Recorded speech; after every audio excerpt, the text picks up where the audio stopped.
Avec la musique, j'ai quand même brandi la Coupe du Monde de l'équipe de France au Stade de France. Mais non, en chantant. Mais oui. C'est un facteur qui touche tout le monde, les talentueux et les moins talentueux. Seulement quand elle est là, il faut saisir l'opportunité.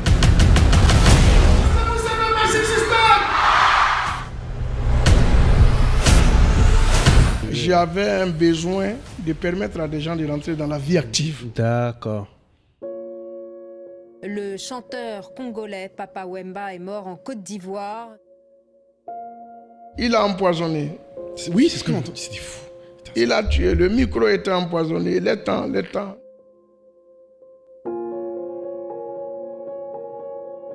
Il n'y avait rien à se reprocher. Donc, je suis moi-même, je les intègre. Bienvenue dans Entrepreneur South Africa, le podcast qui dit tout haut ce que l'entrepreneur pense tout bas. Tout bas. Et aujourd'hui, nous avons un entrepreneur célèbre pour ce qu'il a créé, parce qu'il a inspiré et tout ce qu'il nous a partagé. Et aujourd'hui, il prend le temps de partager avec vous encore plus sur le business, sur ses leçons, sur ses pratiques, sur ses plans, sur tout ce qu'il a pu acquérir au fur et à mesure des années et ce qu'il a acquis récemment en devenant de façon assez notable un diplômé d'HEC. Et je pense qu'à Salfo, qu'est-ce que tu penses que les gens Pourquoi ils doivent regarder jusqu'au bout? Pourquoi ils doivent regarder jusqu'au bout cet épisode pour toi? Mais parce que c'est toujours un agréable moment de partager son expérience avec les uns et les autres. Et je crois que pour ceux qui vont suivre cette émission, verront que rien n'est fait au hasard et qu'en toute chose, il faut s'appliquer et qu'en toute chose, il y a des sacrifices qu'il faut consentir. Je n'en dirai pas plus. Exact. Je vais donner plus de détails au cours de cette émission. Je serai sans réserve. Voilà. Sans réserve. Moi, je suis très heureux. Je veux vraiment que vous suivez parce qu'on a réussi à entrer dans la tête d'Assalfo, voir comment est-ce qu'il réfléchit. Et vraiment, je pense, sortez vos stylos parce qu'il y a beaucoup de choses à noter. Exactement. Il y a beaucoup de choses que les gens ont vues de dehors en amenant l'histoire derrière. Ouais. Exactement. Donc, accrochez-vous. Abonnez-vous aussi. Abonnez-vous, c'est important, voilà. C'est gratuit. Chez nous et chez Assalfo. Voilà. Donc, et bon épisode à tous. Bon épisode. Merci. Shalom. Salam. Salut. Oh. Assalfo, artiste, entrepreneur, homme de cœur. Assalfo est avec nous. Merci beaucoup. Comme je disais, c'est un modèle pour nous tous qui nous a fait danser et rêver toute notre jeunesse. Donc, et qui nous fait maintenant de plus en plus réfléchir. C'est exactement. Ça. Donc, mais moi, la question que je veux me poser, c'est quelle est la dernière fois... Est-ce que on te demande encore de te présenter? Quelle est la dernière fois que quelqu'un t'a demandé de te présenter? Mais pas plus loin qu'hier. Hier? Oui. À Abidjan, ici? Oui, à Abidjan. Bon, pas un Ivoirien. Je rencontrais un homme d'affaires suisse. D'accord. Qui est plus dans les affaires que la musique. Qui me demandait de me présenter, mais je crois que ce n'est pas sur le plan de la carrière. C'est sur le plan de mes activités. Donc, voilà. Je me suis présenté, j'ai dit ce que je faisais. Et puis voilà. Ah, okay. Mais je suis pas non plus vexé quand on me demande qui je suis. Hein. Je sais pas. Mais du coup, voilà, je suis pas obligé d'être automatiquement reconnu par tout le monde. Parce que moi aussi, il y a des personnes que je connais pas. Et qu'on me demande, tu connais pas ce monsieur? Et tu dis, ben oui, je le connais pas. Donc ça dépend. Donc tout le monde n'est pas forcé de me connaître. Et voilà. Je pense qu'en te suivant même de loin, on sait que tu n'es pas un adepte, tu n'as pas l'air d'être un adepte du tu sais qui je suis. Non. Le fameux tu sais qui je suis. Est-ce que tu sais moi qui je suis? Ah ben non, ça c'est... Vous savez, on a vu des gens qui disaient tu sais qui je suis, qui ont fini par être des personnes qui ne sont rien à la fin. Hein. Exactement. Donc voilà. Mais parce qu'on voulait aussi taquiner sur un truc. On dit artiste, entrepreneur, homme de cœur. Mais tu aimes dire dans tes interviews qu'à la base, c'était soit le foot, soit la musique. Mais tu étais vraiment bon ou bien c'est juste comme nous tous? Il y avait vraiment un espoir. Comme nous tous, comme vous deux. Hein. Là, c'est le moment où moi, je vous laisse les footeux. Oui, non, mais peut-être que je croyais être bon au foot. Parce que si je ne suis pas arrivé quelque part, c'est sûrement que je ne suis pas aussi bon que je croyais. Ah bon? Mais je crois que j'avais quand même ces petits gestes-là, la vision du jeu et tout. Je savais parce que j'étais quand même dans un centre de formation. C'est quoi les gars Et pas des moindres, j'étais à l'Institut national de la jeunesse et du sport. C'était à l'INJS. J'ai fait 3 ans de formation footballistique. Sérieux? C'était vraiment sérieux. Mais je ne suis pas venu à la musique par défaut. Parce que c'était parallèlement à ce que je faisais à l'INJS, je faisais aussi le voyeur et l'ambiance facile à l'école. Donc pour moi, c'est 2 choses qui étaient ensemble. Il y avait la passion pour les deux. Et puis l'un a fini par prendre le dessus sur l'autre, c'est-à-dire la musique sur le sport. Voilà. Mais tout à l'heure, tu nous as dit une très très belle citation. Je pense qu'il faut que tu répètes, parce que je pense que peu de gens se rendent compte de ce que tu disais sur ce que le football est au sport. Ben oui, je disais que la musique est à la culture ce que le football est au sport. Exactement. En termes de popularité, en termes d'impact, en termes de message, en termes de tout ce que ces 2 activités-là pouvaient prôner comme valeur. Donc pour moi, ce sont 2 facteurs de rapprochement de peuple et qui permettent de rassembler dans un esprit de fair play, qui partage des valeurs de solidarité, des valeurs d'union, d'amitié. C'est vrai qu'il y a beaucoup de similarités. Mais du coup, j'imagine ce que ça a dû être quand Magic System a été de plus en plus associé à des événements comme la Coupe du Monde. Foot. Ça veut dire que, en fait, tes 2 passions, on ne se rend pas compte, mais là, quand tu le dis, elles se sont réunies. Beaucoup de choses. En fait, ton rêve de Coupe du Monde s'est réalisé. Vous savez quoi? Le rêve, j'ai dit que le rêve, il peut être extensible. Il ne faut pas qu'il soit figé. Peut-être que si j'avais continué dans le sport, jamais je n'aurais touché une Coupe du Monde de mes mains. Avec la musique, tu as touché la Coupe du Monde. Avec la musique, j'ai quand même brandi la Coupe du Monde de l'équipe de France au Stade de France. Mais non, en chantant. Mais oui. Donc vous voyez, le parallèle, il est vite fait. Donc moi, je crois que le rêve, on peut peut-être rêver et ne pas emprunter le chemin qu'il faut pour arriver à ce rêve.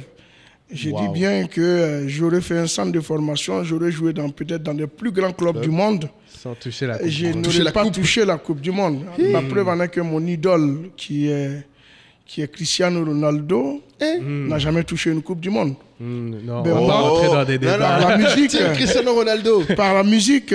Que les fans de Messi ne nous quittent pas. Restez là. S'il vous plaît, restez là. Non, mais je veux dire... C'est pas le sujet du jour. Non, c'est pas le sujet du jour. Ils le savent très bien. Je suis Real de Madrid. Je suis Cristiano Ronaldo.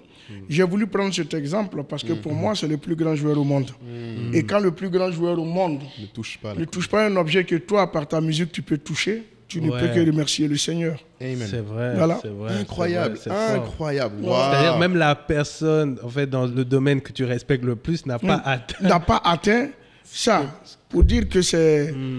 Voilà, c'est un rêve. Et puis en 1998, j'ai regardé la Coupe du Monde à Numambo avec Manadiatino Goudé. On a crié quand les Zidane ont remporté. Mais sans même penser qu'un jour, dans ce même stade, je serai avec une autre équipe 20 ans après, en train de courir avec cette Coupe du Monde. Et le jour où je la touchais, tous ces souvenirs-là sont revenus. Donc de 98 à 2018, ça a pu faire du chemin et ça a réalisé quelque chose qui était 20 ans après, c'est le impensable. moment, comme il dit. Voilà. 20 ans. Non, mais c'est tellement de leçons parce que les gens ont tendance à s'accrocher à leur plan à tout prix et se dire si j'arrive pas, j'arrive pas, mais on peut réaliser ses rêves par d'autres chemins. Oui, mais le plan, c'est comme ça. Souvent, tu prends un chemin. Il y a un adage qui dit que tous les chemins mènent à Rome. À Rome, exactement. Tu prends un chemin et tu crois que c'est forcément par ce chemin-là qu'il faut passer pour y arriver. Et après, tu te rends compte que non, dans ta trajectoire, il a fallu avoir une escale ou une étape. C'est comme quelqu'un à qui le pasteur passe tout son temps à donner la parole de Dieu, il faut suivre Jésus, il faut faire tant et tout, et que cette personne reste, ce discours reste inaudible à cette personne. Et puis, un matin, cette personne a une reconversion merveilleuse vers Dieu. Et tu te dis, qu'est-ce qui a passé? Non, ce n'est pas forcément par la prêche qu'on envoie quelqu'un à suivre Dieu. Souvent, il y a des éléments, il y a des facteurs comme ça dans la vie qui amène quelqu'un à dire « Waouh, il est temps pour moi de donner ma vie à Dieu. Il y en a qu'on passe par la prêche pour convaincre, et puis il y en a, ce sont les aléas de la vie qui les amènent à avoir cette foi. Donc, ce n'est pas par tous les chemins qu'on réalise forcément ce qu'on pense pouvoir réaliser. Ouais, il n'y a vraiment pas qu'une solution. Comme on dit, les Américains disent il n'y a pas qu'une seule façon de skin a cat. Voilà, Il y a c'est ça. plusieurs façons Exactement. d'arriver à la même chose. Pour aller à Djamé, quelqu'un qui habite Marcory n'est pas obligé de passer par le 3e pont. Amen. Il y a d'autres. Voilà, donc, Voilà, pour faire simple, concret. Mais c'est c'est pour ça. faire simple, voilà. Non, mais très très intéressant. Du coup, c'est le moment où on va rentrer un peu dans la section très propre à notre podcast. Voilà, Nous, on aime bien le Congossa business, on appelle ça. allons-y. Donc, j'avais préparé une question qui est très importante pour moi. C'est indéniablement, je pense, le plus gros tube de Magic System, c'est Exactement. Magic in the Air. Non, je dirais non. Tu dois Si Gaou. j'ai- Non, mais Si il va je expliquer m'appuie- pourquoi il dit ça. lui. Attends, laisse-le, je veux savoir. Vas-y. Il y a- ben, moi, si je m'appuie sur ce qui est marqué sur mon Tes revenus. relevé de compte, Uh-huh. premier Gaou reste le plus gros tube de Ah Magic System. Et c'est Le relevé de compte, le relevé de compte, l'argument est... l'argument- Non, je parle parce que c'est très les important. assassins et le Buruda qui nous disent Voilà. ce qui voilà marche. ce qui a marché. C'est qui a marché. Et c'est très intéressant parce que Voilà. du coup, moi, j'avais pris la stat de Spotify. Ouais, qui est la Spotify. seule publique que je vois. Ouais. Et j'avais regardé, c'est impressionnant que... Alors, j'ai regardé les 5 morceaux les plus gros que vous avez le plus écoutés sur Spotify Ouais. font à peu près 209 millions d'écoutes. Oui. Et il y en a 129,9. Donc 130 sur 200 millions, c'est juste Magic in the Air. Oui, mais il faut aussi faire le ratio. Premier Exactement. Gaou est sorti 15 ans avant Spotify. Ah, Donc, c'est ce qui explique peut-être le vous public n'avez n'est pas le Ah même. ben oui, Ah. Magic India est sorti où Spotify existait déjà. Très bien. Premier Gaou est sorti longtemps avant Spotify, avant YouTube, avant Facebook, avant Twitter. Amen. Donc il faut tenir compte de tout ça. C'est très important. Mais Voilà. c'est cette partie business que nous, on veut entendre. Parce que les Ben, gens voient l'extérieur, nous, on voit pas l'intérieur. On n'a non, pas accès ouais. au relevé de compte. C'est- Exactement. Exactement. Non, mais parce que déjà, avec Premier Gaou, on a la chance de révolutionner quelque chose. Oui. Parce qu'on arrive avec la musique africaine qui n'était pas assez écoutée en Occident. Et qui est écoutée, qui est découverte. C'est une découverte. Tout le monde vient dessus. Et à l'époque, ce n'était pas évident pour un artiste africain d'avoir un disque d'or. Bien sûr. Et avec Premier Gaou, on arrive à faire un double disque d'or. On Wow. se fait même un disque de platine. Donc pour moi, c'était quelque chose de, voilà, de nouveau. Et puis, bon, l'avènement aussi du numérique a favorisé ça. Et puis, c'était une bombe à retardement. Ouais, Il c'est- éclate en Côte d'Ivoire en 1999, Ouais. mais il est découvert en France qu'à partir de 2002. Exactement. Moi, j'ai Donc, j'ai ouais, vraiment vécu en live, ça, oui. Parce Oui. que moi, je suis arrivé en tant que Congolais. Je suis arrivé en Côte d'Ivoire en 98. Oui. Et donc, la maison, 99, c'était le son. Enfin, Oui, et puis, partout. c'était pour montrer aussi à nos amis qui venaient nous visiter, voilà, si tu es en Côte d'Ivoire, tu dois C'est ça connaître qu'il ce faut son, écouter, etc. ouais. Maintenant, moi, je suis parti étudier en France en 2002. Oui. Donc, j'étais en fait frappé. Enfin, j'avais un ami haïtien de différents endroits qui me disait « Ah, tu viens de Côte d'Ivoire, tu connais ce son ?» Et en fait, je me disais « Mais pourquoi il m'en parle maintenant ?» Ça fait Ouais. 3 ans ouais, pour toi. Et c'est la première fois de ma vie que c'était l'effet inverse. Parce qu'à l'époque, tu avais un film, il sortait aux États-Unis, Ouais. puis en Europe, Ouais. puis après tu attends, Un et puis peu il arrive en en Afrique. Afrique. Exactement. Et là, c'était totalement l'inverse. C'est ça, C'était exactement. totalement l'inverse. Donc, Exactement. je dis, mais vous êtes un peu À en l'ouest. retard. En retard. Enfin, Tu, Et, tu as pu te dire, mais vous connaissez pas. Ah Nous, oui, ça fait c'est 3 ans en fait sur ça. Ben, la petite anecdote, c'est que moi, j'arrive en France avec le groupe. Une fois, j'étais à la place de la République, Ouais. à un arrêt de bus, à l'époque où la place n'était pas encore aménagée. Et il y a un petit, je ne sais pas s'il est algérien ou marocain, j'arrive pas à faire la différence à côté de moi, qui écoute Premier Gaou et qui s'approche de moi et qui me demande, mais est-ce que vous connaissez ce son? Non. Ah, ce Premier Gaou, c'est de la balle, ça. Ça, tu c'est connais chez le vous, son? c'est chez vous, ça. C'est chez vous Ouais, Mais et non. moi, j'étais tellement Comme ça? hypnotisé par ce qu'il me dit que j'ai pas pu lui dire, ben, écoute, c'est moi. C'est moi. Oui, c'est moi. je sais pas comment on dit ça. Voilà. Tu, Bah oui. tu écoutes, tu me Ah, vois pas. C'est des petites histoires comme ça, mais la France l'a découvert vraiment tard après, même moi, hein, c'est de l'aéroport, en allant à l'hôtel. À l'époque, j'habitais pas encore en permanence en France. Je n'étais pas encore résident français. De l'aéroport à mon hôtel, je prends le taxi et j'entends ça sur une radio. Waouh. Qui n'est pas des moindres. J'entends ça sur Fun Radio, qui n'est pas une radio ouverte à la musique africaine. Waouh. J'avoue, Fun Radio, c'est pas... Et voilà. Et je n'en revenais pas parce que pour moi, c'était Africa numéro 1. Donc je demande, c'est quelle radio? Il me dit, c'est Fun Radio. Je dis, vous êtes sûr? Il me dit, oui, c'est sûr. Et ça nous saoule toute la journée, il n'y a que cette musique. Ah ça? Donc j'ai dit, bon, les choses commencent c'est un bon à aller, signe. Il y a quelque chose. Voilà. Mais justement, moi, je voulais savoir, nous, souvent dans le podcast, on parle du lien entre talent, chance, travail. Oui.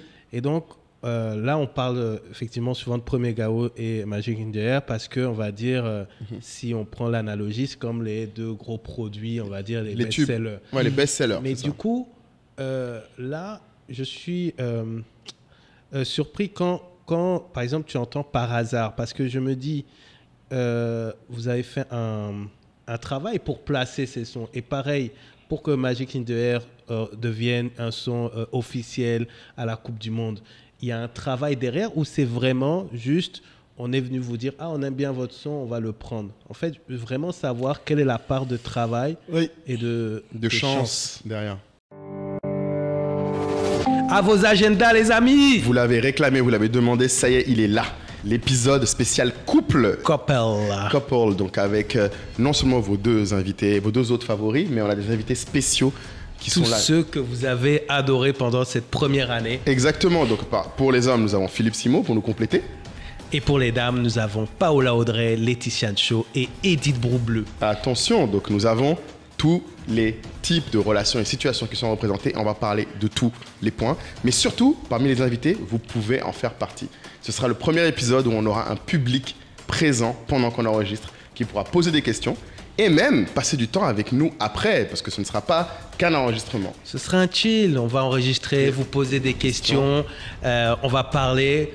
Vu le nom de nos invités, je pense qu'il y aura du débat. C'est ça. Et puis on va passer un moment, c'est l'occasion pour vous aussi de discuter, d'échanger sur vos projets avec nos guests de qualité. Exactement, donc le lien va être dans la description. Allez-y, si vous voulez participer, c'est payant. C'est quelque chose que la communauté Telegram et ceux qui ont déjà rejoint auront accès gratuitement. Mais si vous voulez participer, vous pouvez être là à Abidjan le 2 septembre. Le 2 septembre pour l'enregistrement, ouais. C'est ça, c'est la date. Donc rendez-vous très vite parce que ça va partir très vite. Il n'y aura que 30 places. Faites très vite.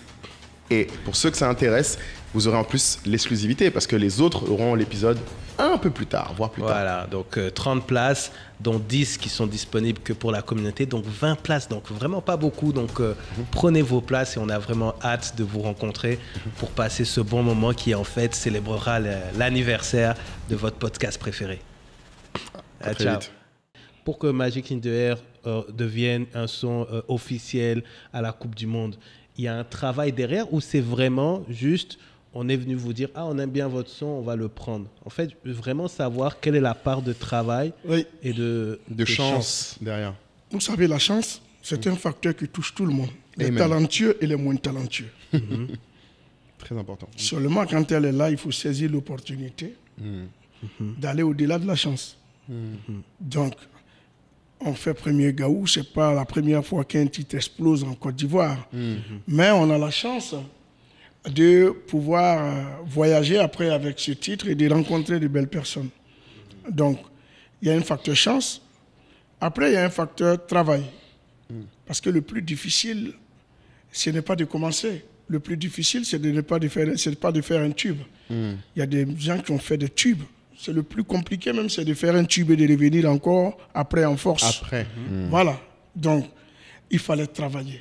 Ça, la chance vous permet d'arriver quelque part, mais après, c'est le travail qui vous permet de continuer et de vous maintenir là où vous êtes. Tout ce qui est stratégie et management vont rentrer après. Mais sans le travail, le management est nul. Il faut d'abord travailler pour mettre ces stratégies. Pour ce qui est de la chanson de la Coupe du Monde, de Magic System à la Coupe du Monde, ça c'était... Peut-être c'était une rencontre qui était une rencontre heureuse pour nous, et pour tout le monde, parce que c'est l'équipe de France qui a promu cette chanson. En 2014, avant d'aller au Brésil, Didier Deschamps et ses joueurs nous ont reçus à Clairefontaine.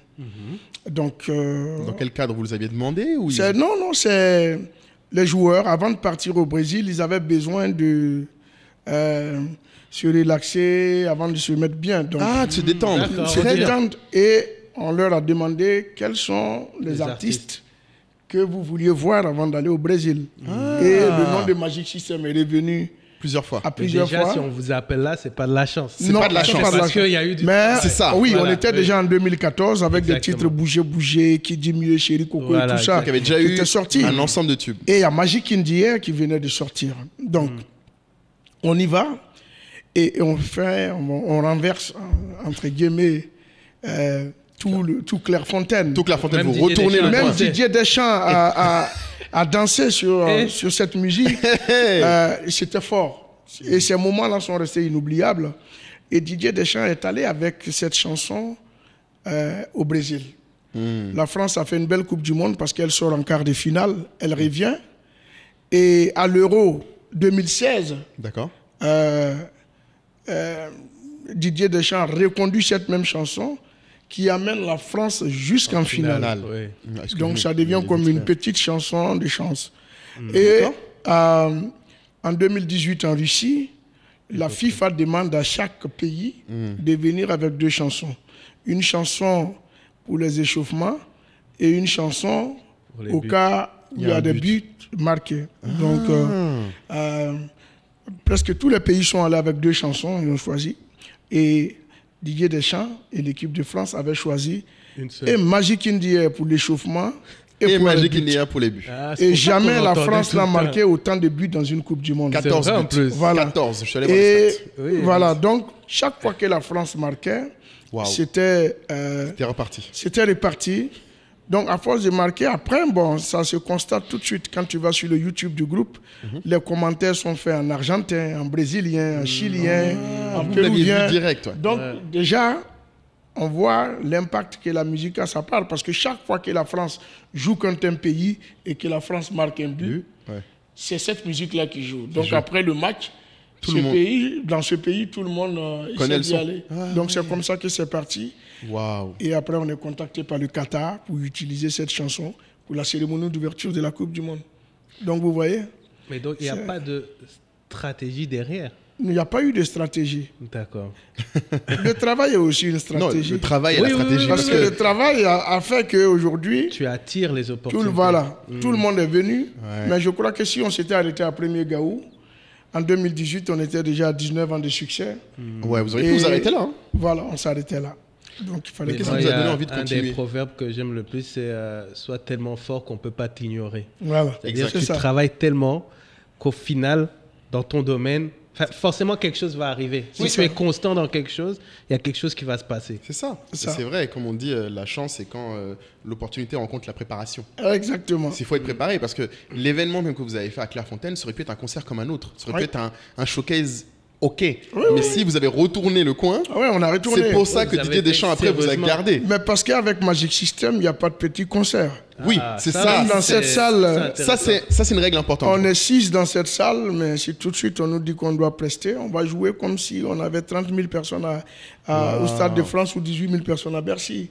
C'est comme ça, il n'y a pas de... Dès qu'on embraye, on a embrayé. Donc à Clairefontaine, on a joué comme si on était déjà devant un grand public, dans un grand festival. Et très ça donnait important, ce ça. qui était là. Waouh, mais c'est vrai que peu de gens voient ça comme ça. Les gens économisent leur effort sur certaines choses en disant ah, ça c'est moins important. Non. Il faut être à fond tout le temps. Ouais, Et, à l'époque. Et ça, c'est une règle. Donc, quel que soit le public, à partir du moment où on est en scène à fond, mais je sais, il faut que tu as plein de règles. Il y a des lois dans le groupe, pour que les choses, en fait, pour se maintenir, Oui. tu as tenu à mettre en place des règles, que ça soit discipline, que ça soit... Est-ce que tu peux en parler? Mais les règles sont nées en Afrique. C'est dans nos petits villages que sont nées les règles. Les chefs de village et tout ça sortaient des règles pour les villageois. Et quand ce n'était pas respecté, il y avait une amende, il y avait un jugement sur l'arbre à palabre. Donc ces règles, nous les avons héritées et on peut les utiliser à bon escient. Donc pour moi, j'ai compris qu'il fallait régir le groupe, pas des règles, mais des règles qui sont plus dans la fraternité que dans d'autres choses. Donc c'était des règles familiales. Et pour moi, je disais aux gens, pour avoir une bonne image, c'est toi-même qui donnes l'image de toi. Ce n'est pas la télévision qui fera ton image. La télévision ne fait que filmer qui tu es. Donc je disais aux gens, il faudrait qu'on soit exemplaire. Il faudrait aussi qu'on soit sérieux dans notre travail. Avoir déjà les bases, les valeurs du respect, la ponctualité. Il ne faut pas prendre de l'argent en disant que comme tu m'as payé peu, je vais travailler peu. Une fois que vous vous êtes mis d'accord, super important ça. Il faut faire ce travail. Il faut le Autant faire tu peux prendre aussi 100 bien. 000 euros, tu vas faire la prestation, c'est de la bonne prestation. Mais même si tu prends 10 000 euros, j'estime que tu as été d'accord pour ça. Ouais. Donc, tu ne fais pas une prestation de 10 000 euros. Tu fais une prestation du Magic System.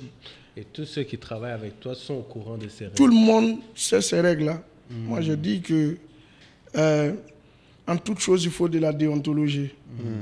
Voilà, en toute chose, c'est pas parce que même le maçon à qui on donne un contrat de travail, quand on lui dit bon, tu vas construire, quand vous vous mettez d'accord, il va pas te construire un bâtiment, il doit pas te construire un bâtiment moins solide que ce qu'il a construit pour les millionnaires. C'est vrai.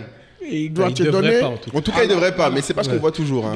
Oui, mais c'est pas ce qu'on voit. Mais c'est pourquoi je dis en toute chose, il faut de la déontologie. Tous ceux qui ont bossé avec Magic System vous le diront. La parole, quand on la donne, il faut la respecter. Parce que la parole, c'est toi-même. Elle sort de toi. En interne et en externe. En interne et en externe. Il faut toujours être en adéquation avec ce que tu dis. À HEC, on m'a appris que c'était ce qu'on appelait comment on appelle ça? La congruence. Ah oui, c'est très vrai, oui. Ça, c'est de la congruence. Faire ce qu'on dit, dire ce qu'on fait. La congruence. Donc, je sais, je le fais. Et puis, je crois que pour faire 25 ans de carrière et être toujours là, c'est parce qu'il y a des règles qui ont été respectées. Mais donc HEC est venu te dire des choses que tu savais déjà. Je savais. Tu peux mettre des mots, juste des mots. Juste des mots, non, mais je veux dire, la congruence, c'est vrai qu'on la connaissait comme ça et tout, mais HEC, on le fait avec des schémas, on le fait avec des choses.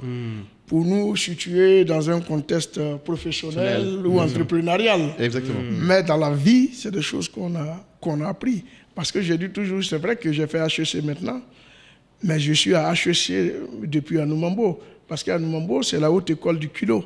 Donc, il fallait oser. C'est très intéressant. Voilà. Non, oui, j'imagine qu'il faut ça en plus même pour aller ailleurs. Mais pour respecter des règles, pour faire respecter des règles, on est obligé aussi de faire un peu d'autorité. Il y a des sanctions. Enfin, on te voit toujours souriant, etc. On a du mal à imaginer. En fait, on voudrait savoir comment tu exprimes ton leadership. Avec, certes, il y a le groupe, mais on y reviendra tout à l'heure. Il y a toute une entreprise, il y a des employés, il y a des salariés. Donc, d'un côté, nous, on voit ultra, toujours souriant, etc. Comment tu fais pour que les règles soient respectées? Mais, vous savez, il y a le côté où on est rigoureux au travail. Mais pour faire respecter tes règles, tu n'as pas besoin de taper sur la table. Tu as besoin de toi-même servir d'exemple. Exactement. Tu ne dis pas aux autres d'arriver à l'heure qui toi-même tu viens tout le temps en retard. Donc moi, j'ai voulu à travers mon comportement avoir un impact sur mes collaborateurs, sur mes amis de groupe. Et donc c'était tellement simple de pouvoir faire passer le message parce que j'ai toujours voulu être exemplaire. Ceux qui bossent avec moi vous diront que je suis rigoureux, je suis exigeant. Mais peut-être que c'est parce que je me veux un peu trop perfectionniste. Et souvent, je mène des jugements et après, quand je rentre, je réfléchis. Pourquoi je veux que cette personne à qui j'exige d'être correcte ait le même degré de réflexion que moi, parte au même rythme que moi. Et souvent, quand tu fais l'analyse, tu te dis oui, c'est toi qui es un peu trop exigeant parce que tu crois que tout le monde a la même manière de voir, la même manière de raisonner et la même vitesse que toi. Souvent, il faut mettre de l'eau dans ton vin et puis regarder les gens aussi aller à leur rythme parce que tout le monde n'a pas la même réflexion, la même manière de voir les choses. Tu peux donner un exemple de ça? Ben, écoutez, moi, je vais donner un travail à quelqu'un, je vais lui dire, écoute, j'ai besoin de ça demain. Lui, il va s'attendre à arriver le lendemain à 8 h au bureau pour faire le travail et me le rendre vers 13 h, 14 h. Or, quand je lui disais demain, pour moi, quand quelqu'un me dit demain, toute la nuit, je vais me pencher dessus. C'est vrai. Alors que lui, il a raison. Effectivement, quand on sort du boulot, on n'est plus au boulot. Donc, il doit attendre de revenir au bureau pour reprendre le boulot. Moi, avec ma propre exigence sur moi-même, quand je rentre, j'estime que demain, en arrivant, je dois rendre ce travail. Donc, quand tu arrives au bureau, quand tu ne fais pas la mesure entre les choses, tout de suite, tu peux t'en prendre à celui qui est là. Mais pourquoi tu n'as pas travaillé la nuit et tout? C'est là, je dis que souvent, on peut ne pas avoir les mêmes vitesses, les mêmes réflexions et les mêmes manières de voir les choses. Mais ça, je pense que c'est l'un des plus gros problèmes des entrepreneurs. De manière générale, oui, tu as ton exigence. Du coup, quelle est la recette? Est-ce que c'est imposer ton exigence à tes équipes, c'est-à-dire c'est comme ça qu'on travaille, ou alors accepter que chacun a son rythme? J'ai fini par savoir qu'il fallait accepter. Ça n'a pas toujours été le cas. Oui, j'ai fini par savoir, ça n'a pas toujours été le cas, mais je crois que c'est pourquoi l'expérience est bonne en toutes choses. Oui. Parce que j'ai remarqué que quand je fais la pression, le résultat qu'on me donne, il n'est pas bon. Faire travailler ces équipes sous pression, souvent ils sont pressés à finir pour ne pas subir encore la rigueur de la colère du patron et tout ça.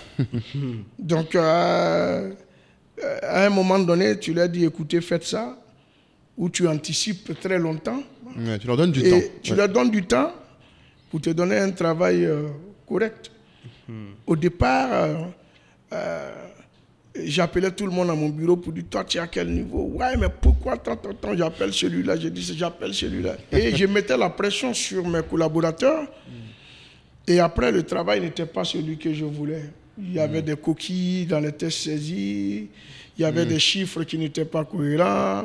Même sur des tableaux Excel, tu voyais encore des choses qui n'allaient pas. Et tu te dis, ouais, ça, c'est pas sa compétence. C'est la pression qui lui a fait faire ça. Donc, j'ai vu que les gens, quand tu leur donnes du temps, ils ont le temps de déployer leurs compétences. Voilà. Très intéressant. Et je pense que la leçon que moi j'ai remarqué, je sais que c'est pour ça que notamment, une première chose, un salarié s'adapte à un chef, mais il faut aussi que le chef s'adapte à ses employés. C'est-à-dire que notamment les délais dans lesquels tu donnes les choses à faire ne peuvent pas être les tiens. Exactement. Et ils sont rarement les mêmes pour tous les employés en plus. C'est-à-dire que par exemple, moi qui bosse avec beaucoup d'équipes créatives, par exemple sur le marketing, je ne peux pas leur dire demain vous me trouvez une campagne. Il faut leur donner plus de temps que l'équipe financière, je peux leur dire donnez-moi tel chiffre demain. Vous savez, souvent, il ne faut pas changer la manière de faire les gens avec brutalité, au fur et à mesure. Pas plus loin qu'au cours de cette semaine, je rentrais dans mon entreprise, à la fondation. Je rentrais à la fondation Magic System avec ma voiture. Donc, généralement, quand j'arrive, je me gare en position de départ quand je n'ai pas quelqu'un pour me conduire. Et donc, je fais la manœuvre et je rentre en position de... Mais seulement en faisant la manœuvre et en rentrant, j'ai un fan qui est dehors et qui passe par la petite porte, qui veut rentrer pour faire une photo. Donc, mon gardien me laisse garer et il ouvre la porte directement pour que ce fan rentre. En termes de sécurité, c'est un danger pour la personne que je suis. J'aime les fans, j'aime faire des photos avec les fans, mais il y a toute une procédure à suivre pour que cela se fasse. Parce que je me rappelle quand même qu'un membre des Rolling Stones a été poignardé dans les jardins de Central Park aux États-Unis. C'est pourtant quelqu'un qui l'aimait. Donc, c'est pas un fan. Voilà, terrible. Voilà. Donc, je dis que ça peut arriver. Mais j'ai compris le gardien. Le gardien a dû se dire, c'est sa vie. Il passe tout le temps à faire ça. Donc, ce n'est pas des choses qui peuvent le gêner. Et il a ouvert. J'ai fait la photo avec le fan, avec le sourire et tout. Je l'ai laissé partir. J'ai travaillé. C'est à la descente que j'ai appelé tranquillement le gardien. Je lui ai dit, bon, ce que tu as fait aujourd'hui, bon, heureusement, rien ne s'est passé, mais ce n'est pas des choses que tu dois faire automatiquement. Parce que quelqu'un peut venir me faire du mal en se faisant passer pour un fan, ou même en étant un fan. Il y a des fans qui sont dans des... Voilà. Dans des situations qui n'ont rien à voir avec toi, qui s'expriorisent sur toi. Qui sont dans la schizophrénie, qui peuvent te faire... voilà. Donc, je dis, bon, il ne faut plus le faire. Mais ça aurait été avant, je me serais mis en train de dire, mais pourquoi tu as fait ça? Tout de suite. Ouais, tu lui aurais dit tout de suite, je pense même. L'expérience. Donc, c'est l'expérience qui t'amène à t'assagir face à certaines situations. Chaque personne a... parce que si la personne est là, elle a forcément une qualité. Et puis, pour ses défauts, en conclusion, on va dire qu'on ne va pas dire à Cristiano de jouer comme Messi, par exemple. Non, tu ne peux pas dire à Cristiano de jouer comme Messi, d'arrêter de faire de la muscule comme Messi. Si, c'est impossible. D'arrêter d'être trop travailleur. Non, tu ne peux pas lui dire ça parce que c'est quelqu'un qui a sa manière de fonctionner. C'est ça. Exact. Encore plus quand tu collabores, je pense que, comme tu as dit, je pense que les gens sous-estiment l'intérêt de mettre du temps dans les réactions. Oui. Je pense que c'est moi l'un des plus grands conseils qu'on m'ait donné quand je commençais à avoir des équipes quand j'étais auditeur. C'était, on me disait, ne fais jamais tes feedbacks immédiatement. Oui. Sauf si le moment de le faire immédiatement ne coûte rien à la personne pour corriger. Oui. Si ça lui demande un changement long terme sur sa façon d'être, c'est toujours après. C'est après. Si c'est un changement immédiat, genre change la coquille là, ça va. Oui. Mais si c'est un changement sur la façon de travailler... Pour qu'il ait le temps de réfléchir. Et puis même toi, tu formules beaucoup mieux ce que les gens ne voient pas. Tu es beaucoup plus clair et bien mieux reçu quand tu le fais après. Oui, c'est ça. Parce que tu laisses passer l'émotion, et là tu es plus factuel, et la personne en face sent Oui, que tu ne lui veux pas du mal, Oui, que tu n'es pas en colère, que tu es... bienveillance. Ouais, que tu lui dis, j'aime ton travail, mais sur ça tu peux faire mieux. Oui. Ce qui est différent de dire, t'as fait mal. Parce que cette personne peut se renfermer sur elle. Complètement.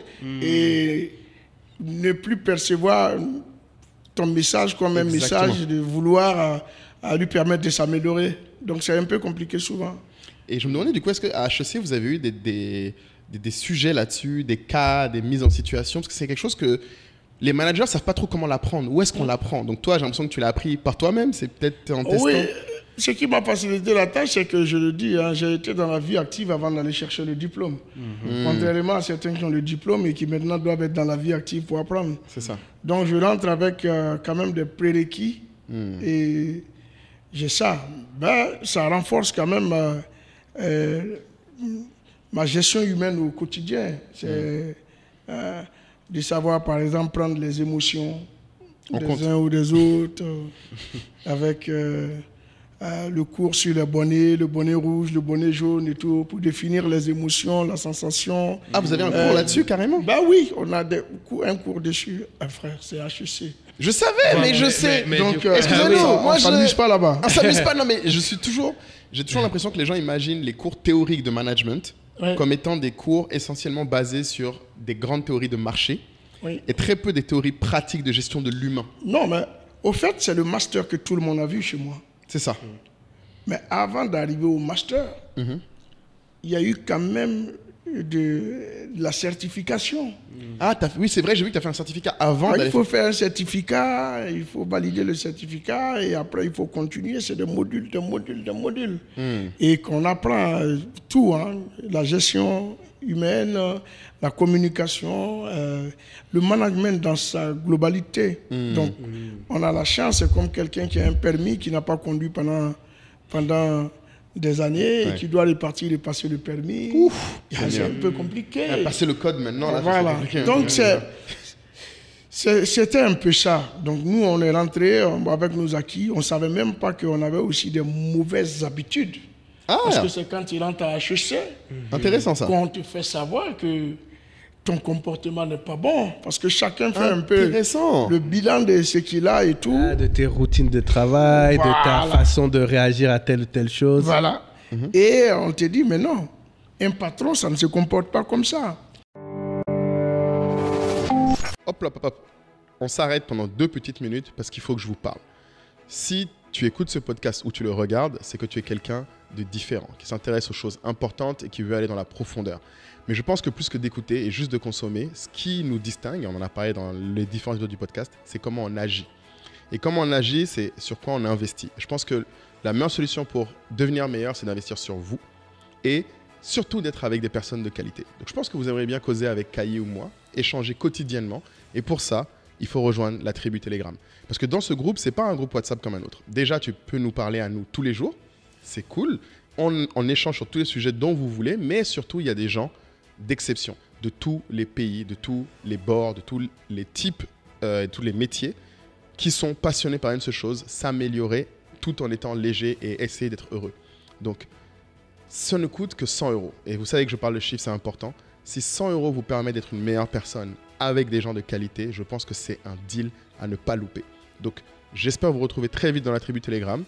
Cliquez dans les liens dans la barre et à très vite. Un patron, ça ne se comporte pas comme ça. T'as un exemple? Ouais, des exemples, on en veut. Voilà. On est intéressé, ça, c'est intéressant. Non, mais moi, je me disais, par exemple, je voulais entendre tous mes collaborateurs. Quand il y avait un problème, il fallait qu'on m'explique et tout ça.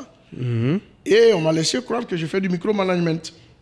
Ah, parce que tu voulais le détail. Voilà. Explique-moi ce qui s'est passé. Mais oui, je veux savoir tout sur chacun et tout ça. Mais on me dit non, tu as ton N-1. Qui lui... Tu peux gérer cette situation, c'est à lui de te rendre compte. Mais pourquoi c'est toi qui veux être... même chez l'assistante d'accueil, tu veux savoir ce qui s'est passé. Il y a un petit palabre dans l'entreprise. C'est le patron qui va séparer et tout. Donc, vous voyez, donc j'ai compris que j'étais dans une gestion artisanale, familiale et tout. Donc, il fallait avoir des codes et tout. Donc, pour moi, c'est un peu ça. Mais l'un dans l'autre, ça m'aide. La gestion familiale associée à la gestion très stricte et professionnelle m'aide à avoir un équilibre. Parce qu'aujourd'hui, le monde d'aujourd'hui a besoin d'un peu d'humanisme dans notre management. Si on veut aller sur les chiffres, sur les résultats et tout, on finira par être un mauvais manager. Parce qu'on attend tellement les chiffres qu'on ne voit même plus la souffrance des collaborateurs. Parce que souvent, certains collaborateurs traversent des difficultés qu'on ne sait pas. Mais si on ne sait pas les préparer à nous dire des choses, à se confier à nous comme en famille, ça va être compliqué d'aller chercher au plus profond d'eux. Au moment fatidique. Voilà, des résultats. Donc j'ai compris que les deux pouvaient être bien. Avec HEC, j'ai appris à ordonner les choses, j'ai appris à bien coordonner, à planifier les choses. Mais cela viendra en complément à la personne que j'étais déjà. Parce que ça ne doit pas changer en moi mes valeurs. Oui, parce que je pense que ton micromanagement tel que tu le décris vient du fait que je pense que tu aimes les gens. C'est ça, exactement. En fait, tu aimes les gens. S'il y a un problème, il y a eu un palabre, enfin, je pense que tu vas y penser et tu te dis que je suis capable de résoudre cet élément-là. Alors que maintenant, il faut que des managers à toi prennent ça en charge. Tout est question même de base. Moi, je suis allé sur la base du recrutement social. D'accord. Mon recrutement ne s'est pas appuyé forcément sur la compétence, sur les diplômes et tout. Sur le CV. J'avais un besoin de permettre à des gens de rentrer dans la vie active. D'accord. Ok. Je ne suis pas allé chercher des gens qui étaient déjà dans la vie active. Ah, c'est ça. J'ai voulu grandir avec des gens. D'accord. Sur tous tes business ou sur certains en particulier? Aujourd'hui, c'est déjà un peu plus professionnel. D'accord. Il y a eu des renforts et tout. Mais c'était toutes mes entreprises. Je suis allé, d'abord, j'ai commencé par des formations avec eux. D'accord. En les amenant avec moi, parce que je les ai formés depuis le FEMUA 1.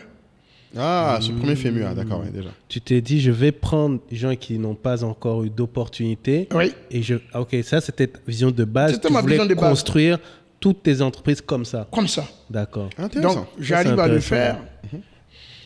J'ai même payé des cours à des personnes sans que ces personnes-là sachent que c'est parce qu'un jour, j'aurai besoin d'elles. Donc, on va dans ça et après, je les prends et on grandit ensemble. Et ça devient de vraies personnes, ça devient des personnes expérimentées qui sont sollicitées par d'autres personnes. Oui. Ça, c'est le rêve. Oui. Mais c'est un peu dur, mais c'est le rêve. C'est le rêve, oui. Non, si, pas. Lui, il a investi le temps. Non, c'est ça. Non, mais pour l'entrepreneur, tu as toujours ce truc de tu veux développer les gens, mais quand ils partent, tu as un petit pincement au cœur parce que oui. Mais tu vois, hein, et aujourd'hui, je suis content de ce qui a été fait. Mais aujourd'hui, par exemple, vu les défis qui me sont confiés, vu les charges qui me sont confiées, vu les défis qui restent à relever, je ne peux pas m'autoriser aujourd'hui à faire du recrutement social. Il y a eu un temps pour ça. Il y a un autre temps où il va falloir rajouter une dose de compétences, d'expérience et tout. Parce que ce qui m'est confié, on ne fait pas de l'amateurisme dessus. Il n'y a plus de... Il n'y a pas de marge de manœuvre. Il n'y a pas de marge de manœuvre. Donc là, aujourd'hui, je suis dans du vrai recrutement avec de vrais profils pour renforcer parce que mes entreprises ont grandi. Mais tu vas garder une part peut-être sur l'aspect social Oui, ces gens que j'avais pris sont encore là. Oui. Ces tu gens-là, pourras toujours dire voilà. que tu as fait, au moins Non, tu as cette base. Ces gens sont là, mais j'estime que si je prends des professionnels pour venir à leur côté, ça va renforcer eux-mêmes leurs compétences. Bien sûr, c'est sûr. Ceux qui sont en tout cas là, il y a toujours un effet de nivellement. Voilà, ça va renforcer leurs compétences, d'autres vont se découvrir et voilà. Donc depuis maintenant, je crois depuis 4 ans, je suis dans cette dynamique-là. Voilà. Et pour juste, comme on est rentré maintenant vraiment dans le cœur depuis quelques minutes de l'entrepreneuriat et du business, est-ce que tu peux juste rappeler les entreprises que tu as mis en place? Oui. Puis après, ce sera intéressant de comprendre pour nous comment tu as choisi tel ou tel secteur. Oui. Mais déjà, Gaou Production est l'entreprise mère. Mais après, il fallait rallier, c'est-à-dire Gaou Production devenait la holding. Parce qu'il fallait rajouter d'autres petits métiers. Parce qu'il y a des registres de commerce où on ne peut pas mettre tous les métiers dessus. La communication, il faut la faire seule. Donc, je fais Gaou, je fais Filas, communication. Je rajoute Ariane Corporation, parce que, qui est dans tout ce qui est service général, construction de... Comment on appelle? Construction de... BTP. Ariane, c'est du BTP. Voilà. BTP et tout. Donc, communication, immobilier, construction. BTP, oui. Ce qui est différent de l'immobilier. Oui. SCI Patrimo, qui fait de l'immobilier. Donc il y a immobilier, construction aussi, c'est différent. Très bien. SCI Patrimo, qui fait truc. Et puis, la dernière des entreprises, c'est GMC, qui est Gaou Management Corporation, qui est carrément dédié au numérique, avec des créations de solutions. Là, on est en train de travailler sur les balises de récupération automatisée on en parlait avant avec Moulay, on disait que ça vraiment, si c'est optimal, ça va révolutionner vraiment. Est-ce que tu peux expliquer vraiment la vision peut-être de ou en tout cas le problème le problème et la solution que vous voulez apporter? C'est le problème. Au fait, j'ai soutenu ma thèse autour de ce sujet. Droit d'auteur, c'est ça? Les droits d'auteur. La récupération automatisée des programmes de diffusion. Parce qu'aujourd'hui, si on a un problème au niveau du Burida, c'est parce qu'on a des difficultés pour identifier les œuvres. Alors que quand une œuvre n'est pas identifiée, on ne peut pas lui attribuer des droits. Très bien. Donc il faut trouver une solution. Et on nous dit qu'en principe, c'est sur tous ceux qui diffusent, tous les utilisateurs doivent déclarer leur programme de diffusion au Burida. Mais je ne vois pas un DJ en boîte en train de noter. C'est sûr. Voilà. Donc ça, c'est déjà un problème.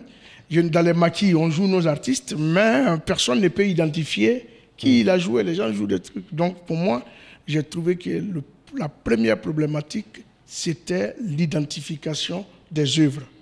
Donc il fallait mettre aujourd'hui avec l'IA, l'intelligence artificielle, on peut créer des algorithmes qui peuvent nous permettre de repérer ça. D'autres m'ont dit oui, mais est-ce que ce n'est pas Shazam? J'ai dit ça peut être Shazam, mais ce n'est pas Shazam. Parce que Shazam ne peut pas repérer des œuvres, par exemple, de Soro Ngana. Parce qu'à l'époque où il produisait ses œuvres, il n'y avait pas de code ISRC, il n'y avait pas de métadonnées. Exact. Donc il faut trouver un algorithme qui peut repérer un titre même sans métadonnées, qui va permettre à ces auteurs-là, c'est-à-dire nos grands frères, nos dévanciers, nos vieux chanteurs, nos papas qui ont chanté avant, de pouvoir avoir aussi. Parce qu'il y a des maquis où on ne joue que de la vieille musique. C'est vrai. C'est intéressant parce que ton combat, tu parles énormément de la jeunesse, et ça a raison. Mais on comprend que ton combat est aussi pour les aînés, finalement. Ben oui, c'est pour, au fait, c'est pour tout le monde. Je vous ai parlé tout à l'heure que moi, mes rêves sont des rêves extensibles.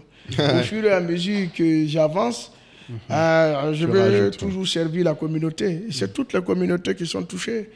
Aujourd'hui, avec ces balises, nous avons fait des tests à Abidjan et dans toute la Côte d'Ivoire. Et nous avons pu, en moins de quelques jours, je crois, je dirais 8 jours au total, repérer 490 000 œuvres. Waouh! Et aujourd'hui, avec tout ce qu'on a pu installer, même quand quelqu'un à Korogo joue dans son maquis quelque chose, si la balise est installée, mais le bureau, à partir des 2 plateaux, voit qu'il y a une musique qui a été jouée pendant 3 minutes À Korogo. à Korogo. Wow. Amen. Donc c'est vraiment ça, et nous sommes arrivés à la fin de nos conclusions. Nous avons fait la restitution. Reste maintenant à aborder tout ce qui peut entourer les balises, parce que c'est quand même beaucoup de balises. Et nous sommes en train de travailler à cela. C'est ce que j'allais dire, les prochaines étapes. Il y a un sujet forcément d'investissement, Oui. de R&D, de tout Il y a- ça. Comment Il y a ça s'organise? financement, distribution, tout ce Oui, qui va il y a- avec. il y a forcément, vous savez, c'est quand même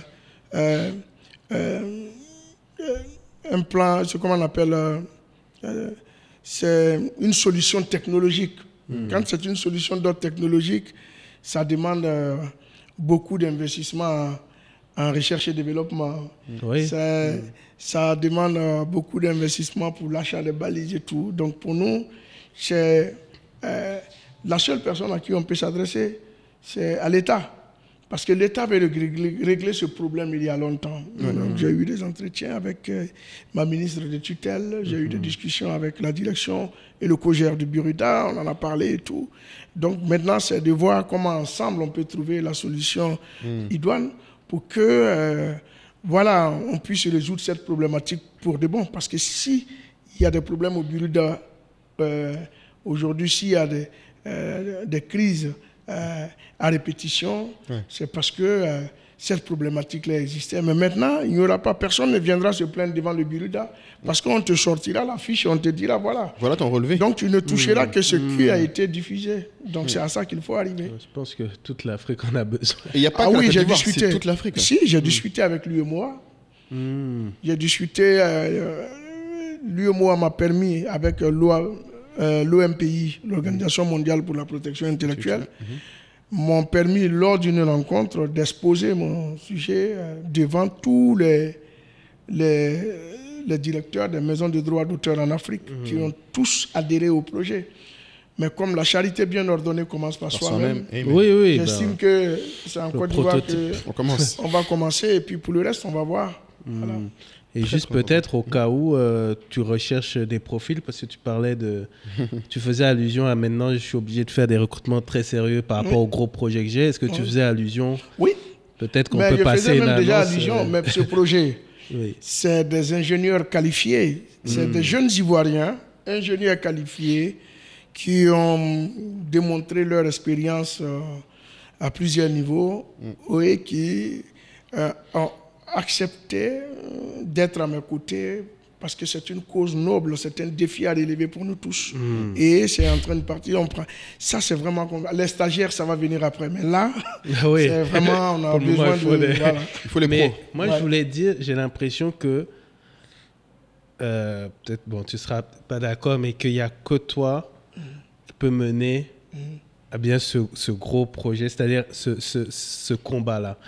Parce qu'à un moment donné, il y a ce qu'on appelle quand même le leverage de l'image. C'est-à-dire que tu as une image qui aujourd'hui te permet d'avoir certaines discussions, d'avoir accès à certaines personnes C'est ça. que d'autres n'ont pas. Est-ce que tu en es conscient? Et puis, je voulais savoir, la première question, c'est est-ce que tu en es conscient? Et à quel moment tu t'es dit que, OK, j'ai cette image, il faut absolument que je l'utilise pour une cause? Oui, mais parce que dès le départ, je me suis dit, dans la vie d'artiste, il y a 4 grandes étapes à franchir dès le départ.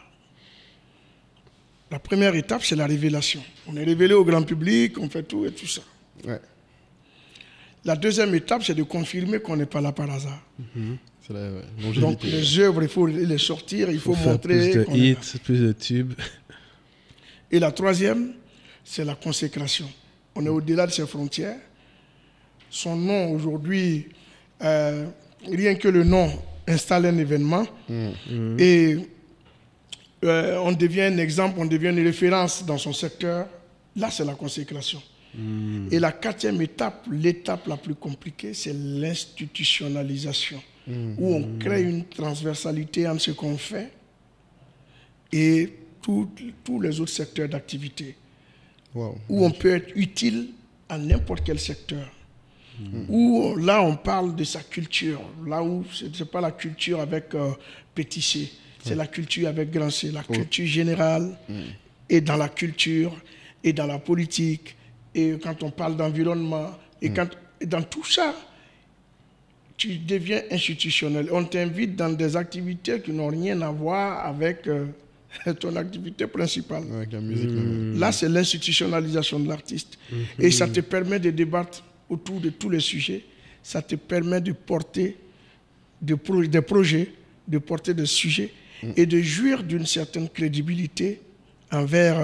c'est pourquoi il me fallait une petite dose académique pour pouvoir Donc ça mener à aide. bien mes projets. Ça aide. Ça fait totalement sens Voilà.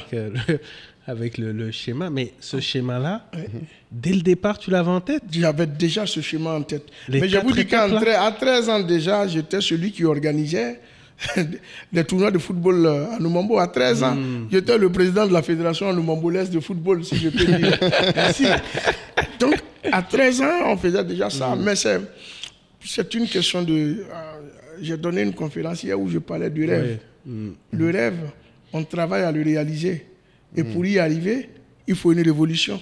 Et moi, j'ai voulu faire ma propre révolution. Et ma révolution a commencé, ça ne date pas d'aujourd'hui. Ça date de depuis mon arrivée à Paris, c'est tout. Est-ce que je peux juste te demander, du coup, c'est très intéressant, quand tu étais comme ça à 13 ans, Ouais. et aujourd'hui, par exemple, comment tu fais, du coup, pour apprendre tout ça? Parce qu'on a beaucoup parlé, nous, de deux choses tout au long de notre podcast. Oui. Donc, notamment avec Fabrice, on a beaucoup parlé de bien se connaître. Oui. D'abord, il faut bien se connaître. Et je pense que tu as partagé ça même dans l'interview que tu as fait en disant qu'il faut avoir ses propres valeurs internes. Oui. Mais après, il y a le côté apprendre. Comment on fait pour apprendre? Comment on Peut-être qu'il fait lisait 400 pages en en 2 2 jours. jours? Est-ce que c'était ça le truc? Ouais, bon.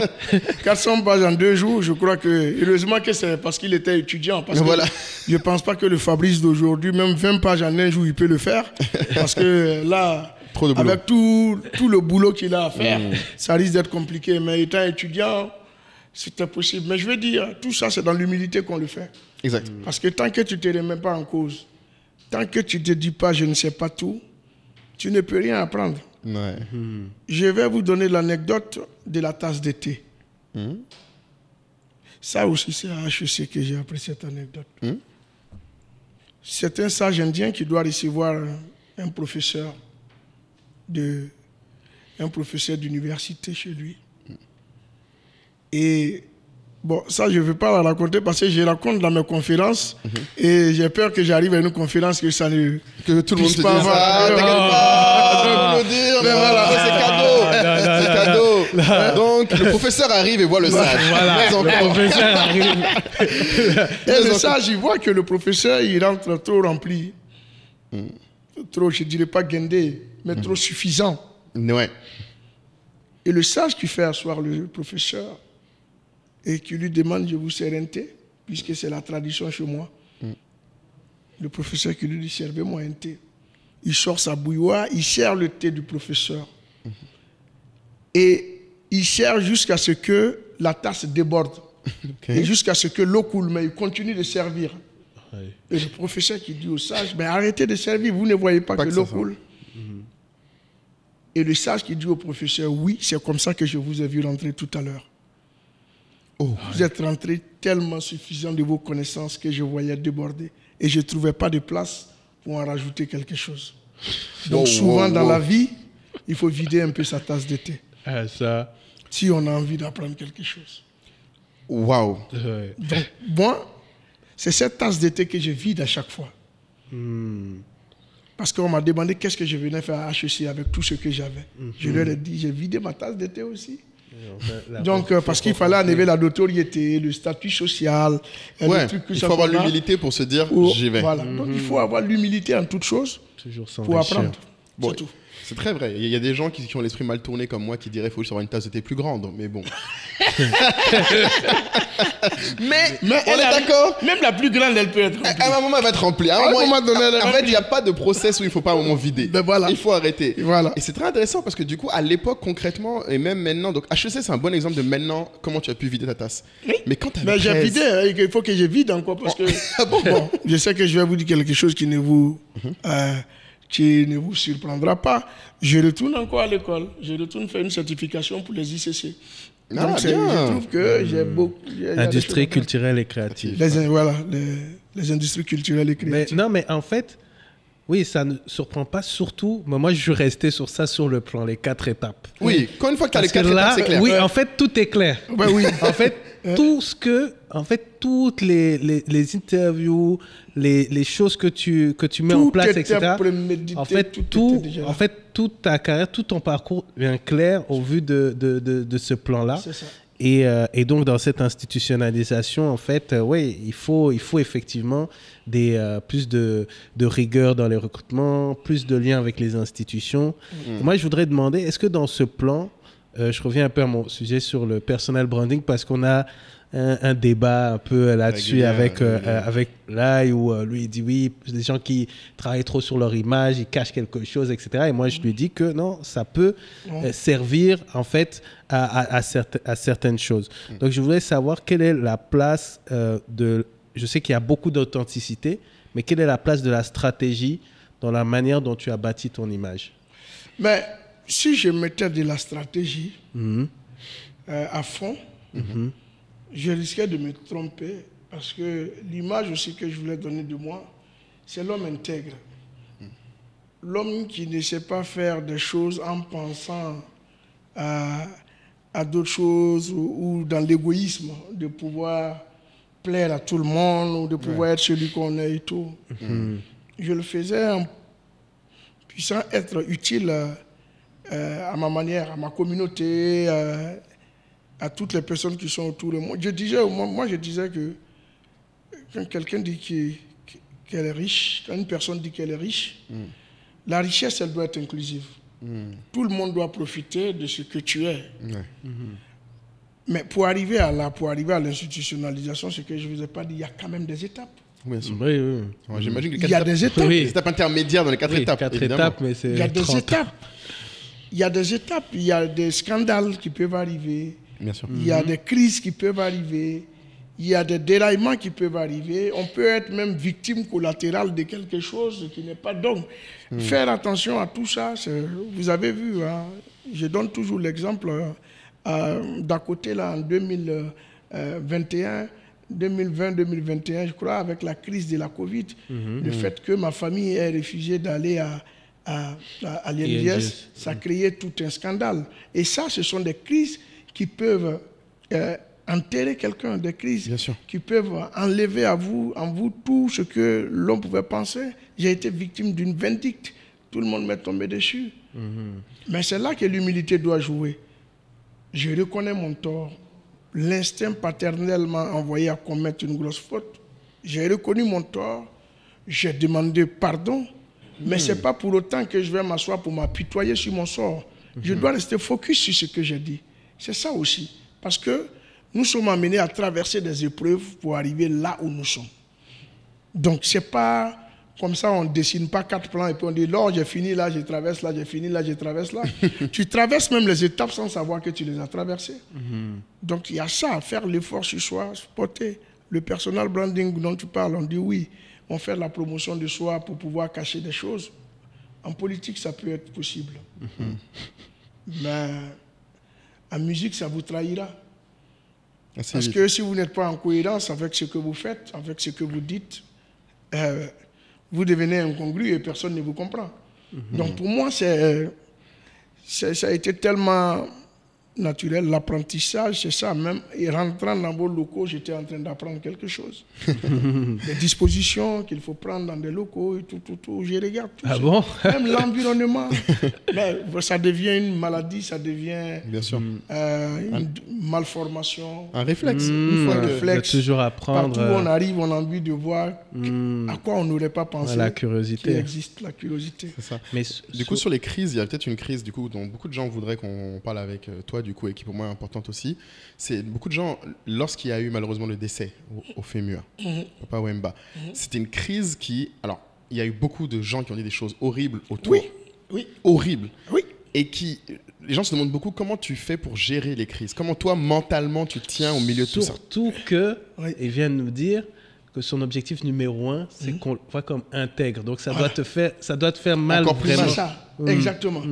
Vous savez comment ça te blesse Ouais. de savoir d'entendre ce genre de choses. Horrible. C'est horrible. C'est des cicatrices avec lesquelles on voyage. Et que peut-être au fur et à mesure qu'on affrontera d'autres expériences, ces cicatrices seront effacées. Parce qu'à cette période, tout le monde se dit, voilà, c'est fini pour ce festival. On n'était qu'à la 9e édition. Ah, ben oui, c'est vrai. Et tu n'as pas... C'est pas le petit artiste qui vient mourir sur ta scène. Non. C'est l'icône du continent africain qui vient mourir sur ta scène. Seigneur. Et à ce moment-là, quand tu ne prends pas du recul, si on était dans la stratégie, on se serait trahi. Parce qu'on ne fait pas de stratégie dans ce genre de scandale. Qu'est-ce que tu entends par là? On ne fait pas de stratégie dans ce genre de En scandale. fait, si jamais tu es obsédé par juste ton festival, par ton plan, tu es incapable de rester conscient de ce qui se passe en ce moment-là. Oui. Tu n'es pas dans l'authenticité de qu'est-ce que toi tu ressens. Oui. Et je pense que c'est ça qui veut dire le plan a tendance à amener les gens à ne plus faire attention à ce qui se passe autour d'eux. Tu perds toute sensibilité, toute Ouais. honnêteté. C'est Tu ça. fais juste je veux ce que je veux. Exactement. C'est-à-dire, tout de suite, tu ne te plonges pas à dire, oh, je suis foutu, mon festival est mort. Ouais. C'est pas le sujet. C'est pas le sujet. Ouais. C'est pas le sujet. Ton festival, c'est un détail. Tu ne te poses pas la question, comment je vais faire la 10e édition? Les questions qui c'est pourquoi j'ai parlé d'humanisme. Les questions qui te reviennent en tête, c'est oulala, sa famille, sa femme, ses enfants. À quoi sont-ils en train de penser actuellement? Tu ne vois pas autre chose. Tu vois ça d'abord dans un premier temps. Et dans un deuxième temps, tu calcules quel est l'hommage que je rends à ce monsieur parce qu'il est venu quand même mourir chez moi, il est venu mourir dans ma main. Tu deviens même philosophe. Tu dis, il a choisi de mourir dans ma main. Et tu es dans ça. Après, pour la 10e édition du FEMUA, si ça doit venir, ça va venir. Parce que même moi, à un moment donné, je me suis dit, c'est foutu, aucun partenaire ne viendra encore sur un festival Comme ça, ouais. qui traîne sur lui la mort de quelqu'un. Seigneur. Mais comment tu as fait Mais du coup, pour gérer je suis resté calme, j'ai écouté les uns et les autres. Je ne suis pas allé vite en besoin de me justifier. Ça, c'est Parce qu'on dit, oui. très qui important ça. Parce que qui s'explique s'excuse. Ah, Et qui mais- s'excuse s'accuse. Donc moi, qui s'explique s'excuse et qui s'excuse s'accuse. Voilà. C'est vrai. donc, moi j'ai dit tout de suite, non, mais faut faire le bilan de ta conscience morale. Est-ce que tu es en adéquation avec ta conscience? Très important, ouais. Les gens disent, il a empoisonné, Oui, c'est ce que j'entends. C'est fou. il a tué, le micro était empoisonné, les temps. J'ai dit même, c'est avec ta conscience. Déjà, de ce côté, il n'y avait rien à se reprocher, donc je suis moi-même, je reste intègre. Mais après, j'ai fait des trucs, j'ai dit, mais c'est que je suis courageux. Le gars, il a mangé pendant 3 jours avec moi à Abidjan. Et je ne l'ai pas laissé mourir dans sa chambre. C'est sur scène, devant les caméras, que je viens le tuer. Eh, c'est Ben, vous voyez? Donc tu fais ça, mais tu te dis à un moment donné, c'est des choses qui devaient vous arriver. Au funérailles de Papa Wemba, quand j'ai pris le micro, la première des paroles que j'ai dit des paroles quand même qui tendent à aller vers la Bible. Je disais que quand Dieu demandait à Moïse de conduire le peuple d'Israël, c'est parce qu'il lui avait donné tous les moyens de pouvoir conduire ce peuple. Et que sur cette crise-là, c'est dans ma main que ça arrive. J'espère que Dieu me donnera la même sagesse et la même force de pouvoir gérer cette situation. Grâce à Dieu, aujourd'hui, la situation s'est passée, même si ça reste encore dans nos mémoires. Je suis resté très bon ami à la famille. La famille, ça c'est le plus important. Chaque avril, 24 avril, quand le temps me permet, je prends mon avion, je vais à Kinshasa, sur sa tombe. Ok. Et bien voilà, pour moi, c'est ça l'essentiel. Le mensonge prend l'ascenseur, la vérité prend l'escalier, mais ils finissent par se trouver à un endroit fixe. En haut, ouais, mais Voilà. il faut vraiment de la patience pour pouvoir laisser passer ce qui se passe dehors et avoir foi en soi. C'est une valeur, la patience. C'est ça. Ça fait partie de la résilience et de la persévérance.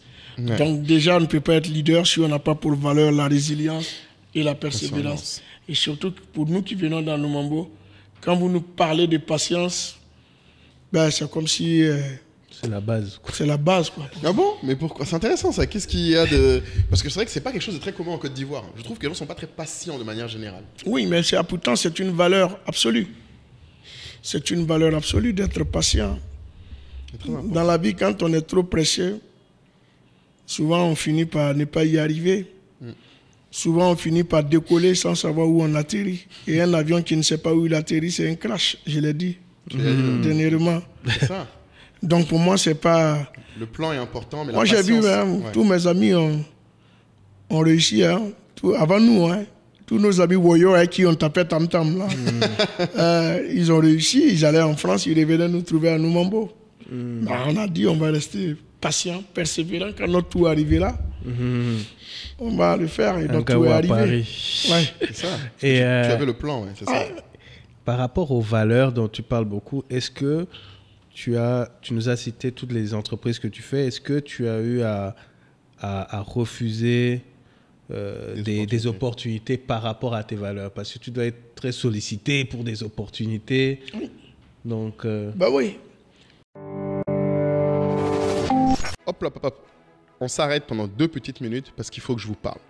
Si tu écoutes ce podcast ou tu le regardes, c'est que tu es quelqu'un de différent, qui s'intéresse aux choses importantes et qui veut aller dans la profondeur. Mais je pense que plus que d'écouter et juste de consommer, ce qui nous distingue, on en a parlé dans les différents épisodes du podcast, c'est comment on agit. Et comment on agit, c'est sur quoi on investit. Je pense que la meilleure solution pour devenir meilleur, c'est d'investir sur vous et surtout d'être avec des personnes de qualité. Donc je pense que vous aimeriez bien causer avec Kayi ou moi, échanger quotidiennement. Et pour ça, il faut rejoindre la tribu Telegram. Parce que dans ce groupe, ce n'est pas un groupe WhatsApp comme un autre. Déjà, tu peux nous parler à nous tous les jours. C'est cool. On échange sur tous les sujets dont vous voulez. Mais surtout, il y a des gens d'exception, de tous les pays, de tous les bords, de tous les types et tous les métiers qui sont passionnés par une seule chose, s'améliorer tout en étant léger et essayer d'être heureux. Donc, ça ne coûte que 100 €. Et vous savez que je parle de chiffres, c'est important. Si 100 € vous permet d'être une meilleure personne avec des gens de qualité, je pense que c'est un deal à ne pas louper. Donc, j'espère vous retrouver très vite dans la tribu Telegram. Cliquez dans les liens dans la barre et à très vite. tu dois être très sollicité pour des opportunités. Donc, Bah oui. Il y a des opportunités qui se présentent à soi. Il y a des personnes qui nous appellent. Par exemple, tout le monde sait que notre fondation est une association d'utilité publique. On a eu souvent des sollicitations qui étaient des sollicitations qui n'étaient pas du tout catholiques, qui n'étaient pas bonnes, qui ressemblaient à du blanchiment et tout ça. Oh Seigneur. Mais la on reste fête, intègre. Et on dit toujours non, c'est pas pour ça qu'on a créé cette fondation. C'est vrai que ça doit arriver souvent, ça. Voilà. Parce que quand vous jugez d'une crédibilité, tout le monde veut passer par vous pour faire des choses. Mais à un moment donné, vous perdez votre valeur morale, vous perdez votre manière, votre intégrité. Et c'est des choses qu'on n'a pas fait. Après, pour les opportunités, c'est rare quand même que je rentre dans des bureaux ou quoi pour aller dire il y a tel marché, il faut me donner. Mes collaborateurs le savent. Je dis toujours, il faut soumissionner comme tout le monde. Parce que moi, je veux généralement qu'on retienne mes projets parce que c'est bon, parce qu'on les trouve, pertinents, que qu'on me confie parce que je suis à Salfo ou bien parce que je connais tel ministre ou comme c'est le filleul de la première dame, il faut lui donner tous les contrats. Et tout. Non, je ne sais pas ça. moi, je sais qu'on a eu à collaborer il y a quelques années quand tu travaillais beaucoup avec une compagnie aérienne Ouais. de la place. Ouais. Et Et donc, quelques années plus tard, avec l'agence, je t'avais contacté pour savoir justement en termes de collaboration avec les marques, comment ça se passe, etc. Bon, comme toujours, il faut que ça soit mail, WhatsApp, il répond à tout. C'est pas quand il répond à tout. Ouais. Et souvent en moins de 24 heures, bref. Et tu avais dit que tu travailles sans problème avec les marques, mais par contre, tu ne fais pas de one-shot. C'est toujours, on s'assied. Et si la marque a une vision dans le long terme, alors là, il n'y a pas de souci. Oui. Moi, j'aimerais que tu élabores en fait sur cette approche. Parce qu'en fait, on a beaucoup, les gens qui nous suivent également, des personnes, créateurs de contenu ou influenceurs, etc. Et ça revient à ce qu'on disait avant, opportunité. Et ce truc de, je laisse passer les petits gambos et je vais chercher le grand truc où on construit quelque chose ensemble. Mais, pour moi, je crois que la base, c'est la déontologie. La base, c'est ça. Je travaille avec des entreprises avec qui je n'ai jamais signé de contrat d'exclusivité. D'ailleurs, je n'aime pas de contrat d'exclusivité. Mais l'exclusivité, pour moi, elle est morale. C'est de la déontologie. Je ne peux pas faire la publicité de 2 savons à la fois. Qu'est-ce que je dis aux consommateurs?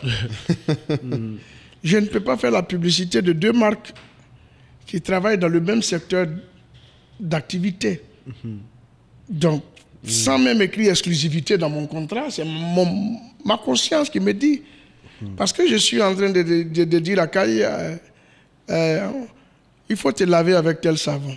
Le lendemain, je redis au même Kai, lave-toi avec ça. Comme si je disais à Kai d'attraper 2 savons dans sa salle de bain. Quoi. Puis de se laver avec. Ah ben oui, donc tu n'es pas cohérent toi-même avec l'image que tu donnes. Je ne peux pas boire 2 boissons comment on appelle, à la télé pour dire buvez tant. Par contre, ça, il y a une chose où on est clair dessus. J'ai été contacté à plusieurs reprises par des marques de boissons alcoolisées, de très bons cachets, de très bons contrats. Et j'ai dit, je ne peux pas. Parce que ça sera en inadéquation avec ce que moi-même je prône. Moi, je parle à la jeunesse. Je parle aux gens, je construis avec mon groupe des écoles. Et ça sera mauvais que les enfants, le matin, en partant à l'école, me voient sur des panneaux avec une bouteille de bière.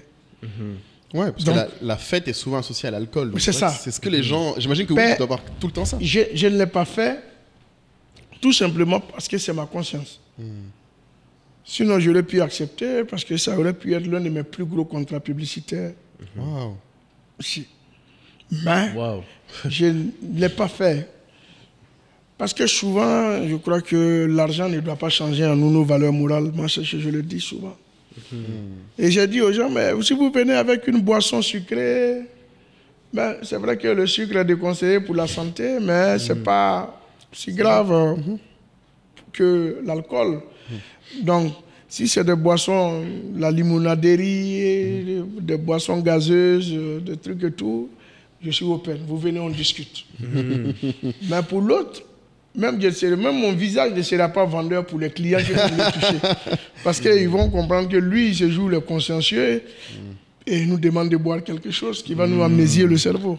Donc tu vas tout étudier comme ça. Oui. C'est pas intéressant. J'avais juste une question, du coup, quand je t'écoute parler comme ça, une question que je me pose beaucoup, parce que tout à l'heure, peut-être j'ai pas été assez clair. Toi, pour gérer ta santé mentale et santé physique, comment tu te ressources? Parce que souvent, les gens ont dit, il y a le repos, donc dormir, quoi. Mais comment tu récupères ton énergie? Comment tu te divertis? Comment tu te changes les idées? Comment tu... J'ai fait construire une salle de sport chez moi. Ah. Avec tous les appareils dedans. Ok. Donc, quand je suis stressé, je fais mon sport. Ou quand j'ai la paresse de faire du sport, l'eau adoucit moi mes mœurs. Ah, t'es un homme de l'eau. Je suis né à Noumambou, c'est normal. Mais on oublie. Donc, attention, faut pas oublier ça. Je rentre dans ma piscine, je reste là jusqu'à une certaine heure. je sors, c'est bon. Pour moi, la ressource, c'est ça. Je peux faire 8 heures, 9 heures de boulot, mais une fois que je touche l'eau, j'ai l'impression que ça a tenu toute la charge et ça a déchargé toute la pression. Donc, pour moi, c'est comme ça que je me ressource. Après, j'ai la chance de faire aussi une activité qui est intense. Parce qu'un seul concert, Dieu seul sait combien de calories nous brûlons, quoi.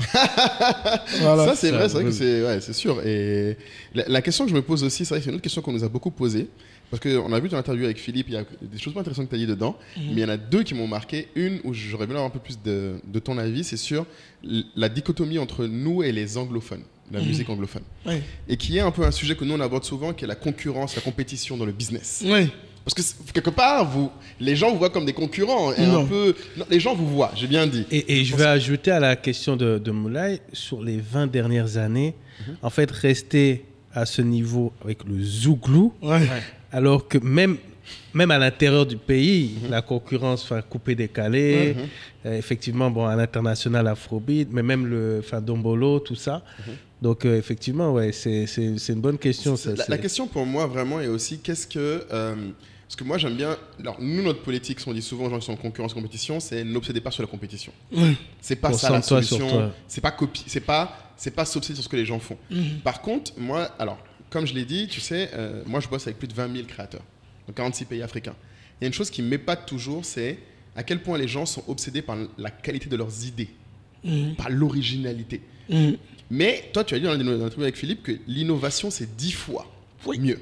Ouais, ça change 10 fois. 10 change 10 fois. Et les gens ne le voient pas forcément. Parce qu'ils pensent que juste, j'ai fait un truc qui est un peu mieux, ça devrait suffire. Non. Et je pense, quels étaient vos process? Parce que nous, souvent, ce qu'on dit chez les startups, mais après, toi, tu me diras si c'est vrai ou pareil chez les créatifs, c'est on dit, tu innoves quand tu fais 10 fois mieux, mais en fait, la façon pour y arriver, c'est le volume et la constance. Oui. Il faut faire beaucoup mieux et faire souvent de la musique, souvent du contenu. Parce que moi, mes créateurs, par exemple, ceux qui se plaignent, ils font une très très belle collection par an. Et moi, je leur dis non, il faut faire, si tu veux, un produit par mois. Mais peut-être que si le font par mois, ça sera de moins qualité que ce qu'ils t'ont fourni par an. C'est ça la question. Et c'est ce que je leur disais, c'est que... J'ai parlé du rythme tout à l'heure. Exactement, du rythme, exactement. Mais quand tu parlais Kaya a parlé d'Atomic Habits, par exemple, un livre qu'on a, nous, beaucoup aimé, où il parle de la différence entre mouvement et action. Et il disait que souvent, il y a des gens qui, à force de vouloir faire de la qualité, font très peu de choses. Oui, c'est ça.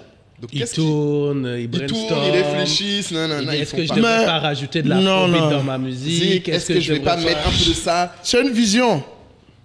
Voilà. C'est une vision, même si vous prenez les voitures. Chaque créateur dans l'industrie automobile a fait un business model et a eu sa cible. C'est ça, une cible. Ça, on n'a pas besoin d'aller dans une grande école pour l'apprendre. Il y a Mercedes qui dit, je vais mettre toute la technologie qu'il faut, je vais prendre du temps pour fabriquer une voiture, mais quand elle va sortir, tout le monde ne pourra pas l'acheter. Je vais m'adresser à un seul truc. Et puis, à côté, tu as Renault qui dit, moi, je vais toucher la masse. Je n'aurai pas besoin de passer le plus de temps sur une voiture, je vais faire vite mes assemblages et je vais le vendre. Donc, Renault peut avoir, disons, 500 millions de clients, utilisateurs. Mercedes va avoir peut-être 100 millions. Mais en termes de volume, ce n'est pas pareil. Mais en termes de revenus, en termes de chiffre d'affaires, c'est différent. Donc, pour moi, c'est ça. Ce qui est produit en récurrence et en quantité a moins de valeur que ce qui est produit en qualité et en un temps un peu plus long. C'est comme ça, c'est le business model, ça, on nous apprend ça dans les écoles de commerce. Donc, on choisit. Donc, il y en a qui le font. Pour revenir à la musique nigériane, à la musique anglophone et à la musique francophone, je disais qu'il y a moins de 20 ans de cela, les leaders sur le marché de la musique africaine, c'était le Congo, le Cameroun et la Côte d'Ivoire, les 3C, comme on le dit. C'était ceux-là qui étaient les leaders. Mais qu'est-ce qui s'est passé en 20 ans pour qu'il y ait des années-lumière entre nous et la musique francophone? D'autres me diront que c'est peut-être, oui, la démographie. Oui. Parce que démographiquement, ces pays anglophones, que ce soit l'Afrique du Sud ou le Nigeria, sont un peu mieux lotis que nous. Ils sont dynamiques. Voilà, sont dynamiques.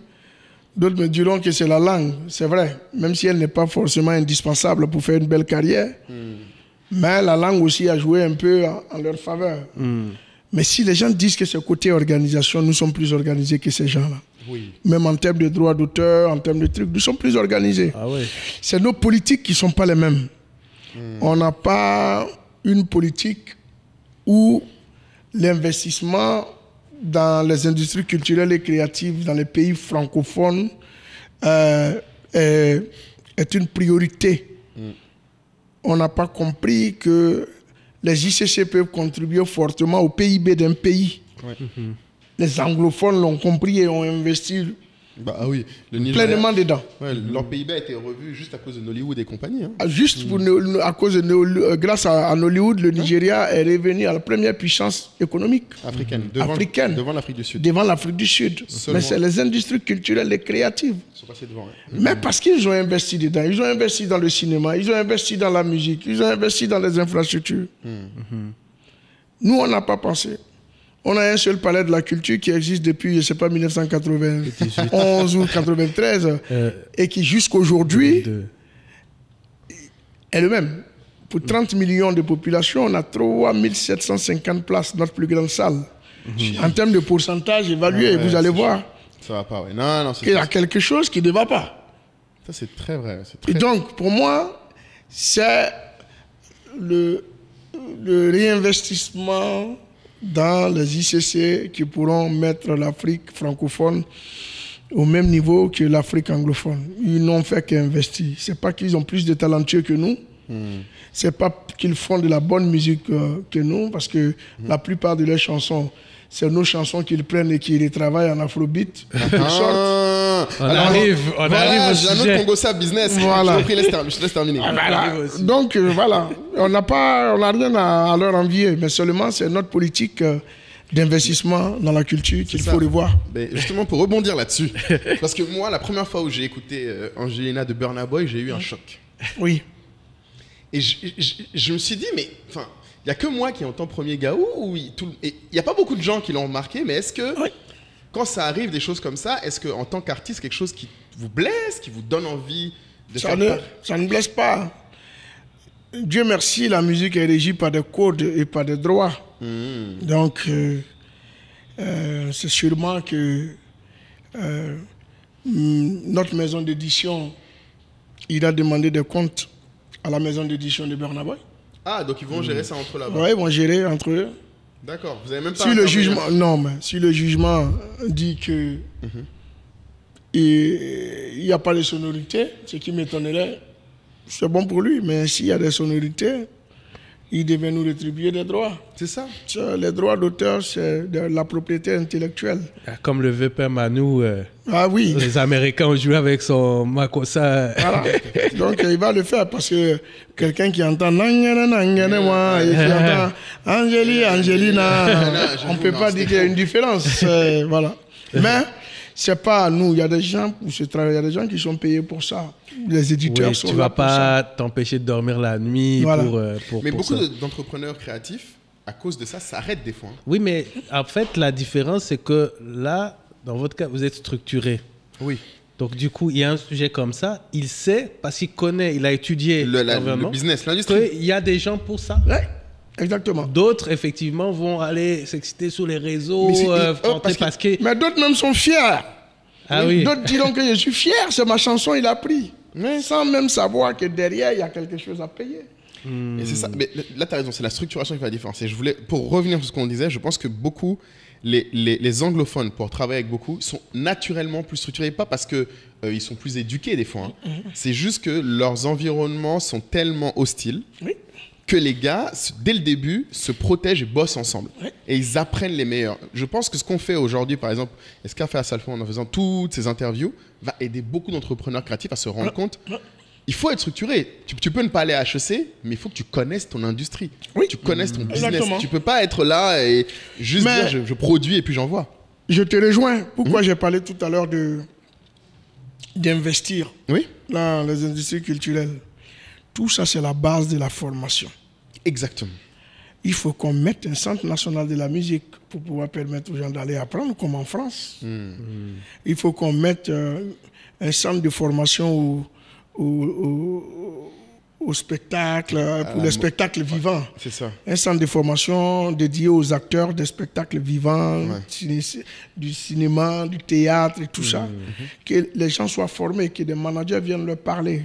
Du business. Qu'on puisse créer des séances de coaching, qu'on puisse parler avec ces gens-là et éduquer un peu notre population culturelle. Ouais. C'est ça. Mais s'ils ne savent rien, il y a combien d'artistes qui savent ici ce que c'est qu'un éditeur? Mais il y en a beaucoup qui viennent te voir quand même, parce que souvent même dans des interviews, on suit un artiste et puis au détour d'une question, on apprend que avant de signer tel contrat, il appelle Salvo pour... donc, et quelle est la question que les artistes ou les créatifs se posent le plus? Quel est le point où ils ont le plus de mal? Mais généralement, la plus grosse erreur des artistes, quand ils prennent un contrat, ils vont lire la partie de l'argent. De l'argent. C'est payé quand? C'est payé combien? C'est payé combien? Une fois qu'il a vu combien il gagne et que ce truc, il va signer. Mais c'est après, quand c'est chaud, quand tu ouvres le contrat, tu vois qu'il a signé pour 10 ans, pour 5 ans, et on lui a demandé un certain nombre d'albums. Il y a des clauses même qui ne peuvent pas le libérer s'il n'a pas... Donc, souvent, c'est compliqué. Quand ils viennent voir, mais la plupart du temps, bon, maintenant, certains ont compris, ils viennent me voir quand la faute est déjà commise. Aïe. Mais maintenant, d'autres viennent quand même avant. Et on en parle. Mais moi, je crois que parler à quelqu'un dans le bureau, quand il sort, c'est lui seul qui prend. Mais si on parlait à 100 artistes parfois par mois, ça peut changer les donnes. Les réflexes vont changer. Sur les droits d'auteur, sur la gestion de la carrière, sur comment développer une carrière artistique. Il y a beaucoup de choses à dire. Parce que moi, je n'ai pas le temps de recevoir aussi tout le monde. Bien sûr. J'essaie d'aménager mon programme pour recevoir les plus chanceux. Mais déjà, prendre du temps pour partager comme ça, comme on disait, ça a aide. beaucoup de valeur. Hein. C'est vrai. Et sur ce sujet de transmission, moi, il y a un terme qui me fascine beaucoup. Enfin, plus qu'un terme, c'est vraiment le sujet du soft power. Oui. Et je sais que ici et là, tu en parles, mais tu as rarement, je pense, l'occasion de vraiment approfondir. Et moi, je sais que ça m'intéresse beaucoup, mais je n'arrive pas toujours à expliquer au plus grand nombre quelle est l'importance du soft power. Oui. Et donc, je ne sais pas, toi, avec ton expérience et tes mots expliqués pour que les gens comprennent l'importance. Beaucoup de personnes me disent que le soft power ivoirien est le plus puissant. Oui, en termes de potentiel. Mais oui, non, mais en termes de contenu, le soft power n'est pas forcément dans le positif comme... malheureusement, oui. Voilà. Moi, je suis dans le paiement, je peux te dire. Hein. Le soft power nigérien et ivoirien dans le paiement, c'est pas terrible. Hein. C'est pour ça qu'on a quasiment tout le temps l'éruption de fraudeurs. Voilà, quand vous prenez par exemple une carte bleue ivoirienne, c'est difficile de l'entrer chez PayPal, c'est difficile de l'entrer dans des trucs et tout ça. Oui. Donc l'image qu'on a du pays, c'est pas bon. Là où les gens disent, ouais, vous avez un soft power puissant, c'est que oui, les influenceurs ivoiriens sont sur les réseaux sociaux. Certains sont bons, certains ne sont pas bons. Musicalement, on a peut-être Alpha Blondy, Tikenja, Magic System qui essaient de tirer la barre haute. C'est la réputation du pays, c'est l'image du pays. L'image du pays. Comment on a Didier Drogba qui a contribué fortement à cela aussi, quand on parle de trucs aujourd'hui avec le tourisme, le ministère du Tourisme qui est en train d'envoyer la Côte d'Ivoire en dehors, Sublime Côte d'Ivoire avec... et la CAN qui arrive aussi. Et la CAN qui arrive, dont on est acteur, qui fait que, on va encore... Mais la Côte d'Ivoire est quand même bien perçue en Afrique. Les Africains voient la Côte d'Ivoire, En Afrique, on est très bien vu, on est très bien connu. Après, le reste, c'est dans le monde, il faut qu'on arrive, parce que l'image qu'on a de nous, c'est des brouteurs en Côte d'Ivoire, il y a des gens qui volent de l'argent, Interpol est toujours là, en train de chercher des voitures, c'est pas... Oh, donc, pendant que d'autres se battent pour donner un autre soft power à la chose, nous, il y a d'autres qui viennent dans le sens contraire pour ternir l'image. Donc, on est un peu dans cet équilibre-là, mais il faut que la bonne image prenne le dessus sur la mauvaise image. Sinon, ce n'est plus du soft power, c'est du bad power, je veux dire. Voilà. Mais pour que les gens comprennent, quelle est l'importance pour un pays d'avoir une bonne image? L'impact que ça a aussi sur l'économie, sur l'influence. Moi, je prends, par exemple, il y a énormément d'expressions que vous avez emmenées en Europe. Moi, exactement. Quand j'arrive... Moi, je me souviens, j'entends des jeunes Français, même en province française, utiliser des termes. Ouais, gaou, je me dis, mais... enjaillé, voilà. Tout ça, oui. Et donc, mais les gens, je leur dis, tout ça, c'est important. J'arrive pas à leur expliquer pourquoi c'est important. Pourquoi c'est important. Mais après, quand je prends l'exemple de ce que les États-Unis ont fait avec Hollywood, les gens comprennent un peu. Parce que avec le cinéma, ils ont mis beaucoup de codes. Bien sûr. Voilà, des codes, en fait. Et donc, qui fait que les gens ont, quelque part dans leur vie, ils se disent, il faut que j'aille une fois aux États-Unis. Oui. Voilà. C'est ça. Et je trouve que quand on arrive comme ça à placer, effectivement, que ce soit des expressions, via la nourriture, via la musique, etc., donc on crée finalement un attrait. Oui, on crée un attrait. Voilà. On crée un attrait, mais il ne faut pas seulement ça.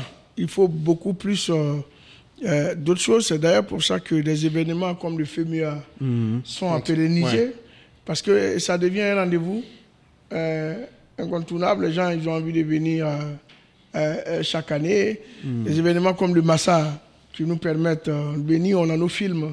Les séries ivoiriennes étaient jusqu'alors les meilleures séries les plus vues et tout. Ça a même été, il y a même eu des doublages et tout ça. Et tout, mais aujourd'hui, c'est le Nigeria et comment on appelle les novelas qui ont pris la place de toutes ces séries. Mais comme tu disais, après l'un n'empêche pas l'autre. Ça n'empêche pas l'autre. Mais si l'autre n'a pas évolué, non, on part ailleurs. Si l'autre n'a pas évolué, on part ailleurs. Je crois qu'il fallait quand même un investissement plus accru. Parce qu'on avait les acteurs les plus connus. Mais aujourd'hui, ces acteurs-là sont obligés de tourner eux-mêmes pour pouvoir avoir de quoi manger. Ouais. Parce que, voilà, ici, ça ne les nourrit plus de faire des séries. Exactement. Mais pour te donner l'exemple du soft power, donc il parle, moi, comme je disais, je suis dans l'industrie créative. Il n'y a pas plus tard que... Donc, je porte un créateur qui est Ibrahim Fernandez. Ok, d'accord. Un créateur ivoirien. Pas plus tard qu'il y a 2 jours, il m'appelle parce que désespérément, il ne peut plus. Il veut mettre sur son site web une solution de paiement qui marche à l'international. Et il n'arrive pas. Non, c'est pas possible. Parce que PayPal ne passera pas, etc., etc. Et donc, il peut passer par des solutions comme nous, comme en cas où il peut payer par des liens de paiement sur WhatsApp. Il peut payer sur son site, il peut payer ailleurs. Mais nous, si on n'existait pas, lui, il ne peut pas. Il ne peut pas grandir son business aussi simplement que ça. Et c'est souvent ce que les gens ne voient pas. Le soft power, ce que tu as décrit est très important. Les gens ne comprennent pas que le soft power, ce n'est pas qu'une histoire des opportunités en plus. C'est des bases, des basiques de fonctionnement que tu perds. C'est ça. Tu peux même plus être en compétition avec quelqu'un si lui, il peut se faire payer et pas toi. Ouais. C'est ça. Et les Américains et les Nigérians, souvent, comme moi, je parle à mes créateurs francophones, c'est Nigérians, parce que les deux, il y en a qui vendent très bien. Mais ce que je dis souvent, c'est qu'un créateur nigérian n'a aucune... Il est concentré sur le marché. Oui. Il va te dire, ça marche bien, je vais le faire. Un peu comme, pour reprendre un peu la musique, ce que Burna fait en ce moment, tout le monde lui crie dessus au Nigérien en disant « Ah, tu fais plus de la musique pour nous, tu fais de la musique américaine, tu fais des reprises. » Et j'imagine... Tu connais cette... Je pense que toi, on te l'a fait. On a dû vous engueuler. Les gens vous engueulaient tout le temps à un moment, je pense. Ouais, oui, quand tu prends la carrière internationale et les gens qui ne comprennent pas qu'il faut de la réadaptation, il faut de l'innovation, tu jettes la pierre. Et ce qu'ils disent à Burna, ça augure de bonnes nouvelles pour lui dans le futur. Parce que ça veut dire qu'il va aller très loin. Ouais. Parce qu'on nous a tous tapé dessus. Et les gens n'ont pas compris que si on était resté dans des chansons comme Miwanyo et Miwanyo, on ne serait pas à ce niveau-là aujourd'hui. Donc le monde se renouvelle et avec tout ce qui peut aller avec. D'ailleurs, tout le monde est fier maintenant quand il vous voit dans les... Justement. Donc, c'est ce que le Nigeria va dire. Le Bénin a dit ça d'Angélique Kidjo. Oui, Angélique Kidjo aussi a souffert de ça, c'est vrai. A souffert de ça. Alors qu'il n'y a pas une artiste en Afrique qui a autant de Grammy qu'elle. La RDC est en train de dire ça de Fally Ipupa. Donc, vous comprenez que tous ceux qui essaient de se créer un chemin, je sais qu'il y a le dépit d'amour. C'est peut-être un dépit d'amour. Ils se disent, on ne le voit plus trop. Il ne boit plus dans les maquis avec nous. Il ne fait plus les petits shows dans les bars et tout ça. Donc, lui, là, il n'est plus pour nous. Il fait maintenant pour les Blancs. Ça, ils peuvent le dire en dépit d'amour. Mais quelqu'un qui a une vision de carrière, on est obligé de s'adapter. Il y a des normes, il y a des codes au niveau de l'international qu'il faut respecter. Tu ne rentres pas avec une chanson comme Miwanyo dans une radio européenne. Sur Énergie, si on te joue, le lendemain, il y aura des marches devant cette radio. En fait, c'est comme ce qu'on dit souvent aussi pour la manière dont les gens dépensent leur argent. Quoi. Les gens ont des plans. Laissez-les exécuter leurs plans. Oui, et puis après, vous allez faire les comptes plus tard. Mais on a déjà fait pas mal de temps. Donc on va pas tarder. On a beaucoup causé pour un samedi. Causé, oui, pour un samedi. Je ne m'attendais pas à ça, mais comme c'était intéressant, et puis on parlait de bon. Mais bien. Juste pour conclure, est-ce que du coup tu pourrais dire à tes enfants de faire de la musique? Ah ben non. Ah là, ça va durer. Tu vas rajouter du temps là pour nous expliquer. Ah ben non, je ne leur dirais pas de faire de la musique. Parce que la musique a été avant tout pour moi une passion. Et cette passion s'est transformée en un métier. Mais je crois qu'à l'époque, si j'avais eu la chance d'aller plus loin à l'école et que mes parents m'avaient permis d'aller dans des grandes écoles, j'aurais quand même opté pour l'école avant de venir à la musique. La musique, on peut la faire à tout moment. Mais la connaissance, ça va être compliqué. Et puis, on a toutes les raisons que le fils d'un bon footballeur n'est pas forcément un bon footballeur. Le fils d'un bon musicien n'est pas forcément un bon musicien. On a vu avant et les preuves sont là. Donc, ce n'est pas parce que papa l'a fait que je n'interdirai pas à mes enfants de faire la musique. Mais je ne les conseillerai pas non plus de faire de la musique. Je leur dirai, restez concentrés sur vos études. Après, la musique peut être une activité parallèle pour vous. Parce qu'avec les études, on a 95% de chances de rentrer dans la vie active. Avec la musique, on a 95% d'échouer. Wow. Donc les risques sont plus élevés. Très important. À la musique qu'aux études. Donc je dirais à mes enfants, restez dans le chemin le plus sûr. Avec vos diplômes, ça va vous garantir une vie sociale pour vos familles. Mais avec la musique, ce n'est pas évident. En plus, j'ai 3 filles et un garçon. Pour le garçon, encore, ça peut aller. Mais pour les filles, c'est plus difficile pour eux dans le monde du showbiz. C'est encore plus dur, oui. C'est encore plus dur. Donc, que mes enfants ne comptent pas sur moi pour les encourager à faire la musique. D'autant plus qu'on a bien compris lors de cette discussion qu'il n'y a pas que le talent. Non. Il n'y a pas que le talent. Et voilà. Et juste vraiment la dernière question, moi, que j'aimerais savoir, c'est, on dit il n'y a pas que le talent, il y a le travail et la vision. Oui. Il y a cet état. Mais cette, comment dire, la persévérance, question, c'est-à-dire cette capacité à voir loin et dire dans 30 ans, je serai là, en fait, d'où ça te vient, en fait? C'est peut-être mon environnement. L'environnement dans lequel... Oui, l'environnement dans lequel j'ai grandi... Il faut être patient, comme tu dis. M'a fait voir des choses. Votre environnement compte beaucoup. D'accord. Votre environnement compte beaucoup. Dans tout ce que vous allez faire, même dans la réalisation de votre rêve. Votre environnement, moi, quand j'ai dit que j'allais à HEC, si mes 3 amis de groupe me disaient « tu n'as rien à faire là-bas », mes collaborateurs me disent « tu n'as rien à faire », ma famille me dit « tu n'as rien à faire », ça pouvait influencer sur ma décision à cette époque-là. L'entourage encore. L'entourage te dit « tu peux y aller, avec toi, on sait que tu as la capacité de le faire », c'est quelque chose de plus. Donc l'environnement te permet souvent de définir tes axes, te permet souvent de définir tes objectifs. Et moi, Anoumambo et ma famille particulièrement, ils ont pesé beaucoup. Donc, pour moi, c'est voilà. Ok. C'est un environnement qui m'a forcé à regarder de ce côté-là. Super. On a une tradition. Ouais, vas-y, on a une tradition, vas-y. Ouais, on a une tradition en fin de chaque épisode. C'est pour toutes les personnes qui ont été jusqu'au bout. On donne un mot qui résume notre conversation. Et donc, dans les commentaires, ils doivent faire des commentaires en plaçant ce mot. Oui. Pas des commentaires qui clashent comme ce que tu fais là. On avait prévu de parler de ça, mais bon. Comme le temps est beau parce qu'il fallait qu'on trouve aussi le côté un peu pimenté. Mais du coup, quel est le mot que tu as envie que les gens retiennent de cette conversation? Sachant qu'on demande aux gens de faire un commentaire idéalement complet en utilisant le mot. Qu'ils se prennent le temps de réfléchir à qu'est-ce qu'ils ont retenu vraiment de ça. Oui, ben, le mot qui est revenu le plus du temps, c'est résilience. Résilience. Résilience. Surtout dans ce domaine-là, je pense. Et sur cette durée. Dans le secteur créatif. Ouais. Résilience. Résilience. Donc, en tout cas, merci beaucoup. Merci beaucoup à Salfo. Et vraiment commenter. Je ne sais même pas quoi dire parce que là, c'était vraiment une leçon. C'est une leçon de vie. Mais une leçon de vie. Je pense que, en plus de te remercier, vraiment, je pense qu'il faut que les gens se rendent compte que nous, quand on essaie de faire ce genre de podcast, il y a aussi une notion pratique. Il faut qu'ils appliquent. Oui. Ouais. Une fois qu'ils ont fini de nous écouter, d'applaudir, de dire c'est important, c'est bien fait, s'il vous plaît, essayez d'appliquer autant que vous pouvez. Oui. À chacun à votre niveau. Oui. Et l'une des applications qu'on demande, nous, souvent, c'est abonnez-vous. C'est gratuit. Voilà, c'est gratuit. C'est totalement gratuit. C'est totalement gratuit de s'abonner à la page. Et c'est que je veux rajouter, avant de terminer, je dis, les gens, ils nous écoutent souvent. C'est l'histoire qui leur plaît.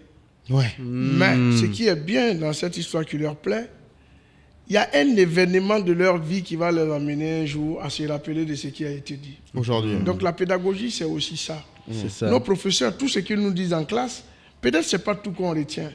Mais une situation te fait venir quelque chose comme une voix lointaine qui te dit attention, on t'avait dit ça. Donc ce que nous disons, c'est des émissions, peut-être que c'est des choses qu'ils vont regarder à plusieurs reprises. Exactement. Ouais. Et peut-être que certains étaient dans des situations où ils ne trouvaient peut-être pas d'issue et que peut-être que voilà, cette interview pourrait les aider. Vous savez que souvent c'est bouché, mais on peut déboucher. Amen. Très beau mot de fin. Voilà. Très beau mot de fin. Merci en tout cas, à tous. merci à tous. Abonnez-vous. Merci encore à Salfo. Merci beaucoup. On se retrouve en commentaire. N'oubliez Ciao. pas de vous abonner aussi sur ma page. Hey. Très important. On ne laisse pas un abonnement passer cadeau. C'est ça. Mais tu as raison. On mettra le lien. On mettra le Voilà, lien. c'est C'est bon. important. Au cas où vous ne trouvez pas, on mettra son lien. Donc voilà. Allez, à ciao. Ah, ciao. Allez, ciao.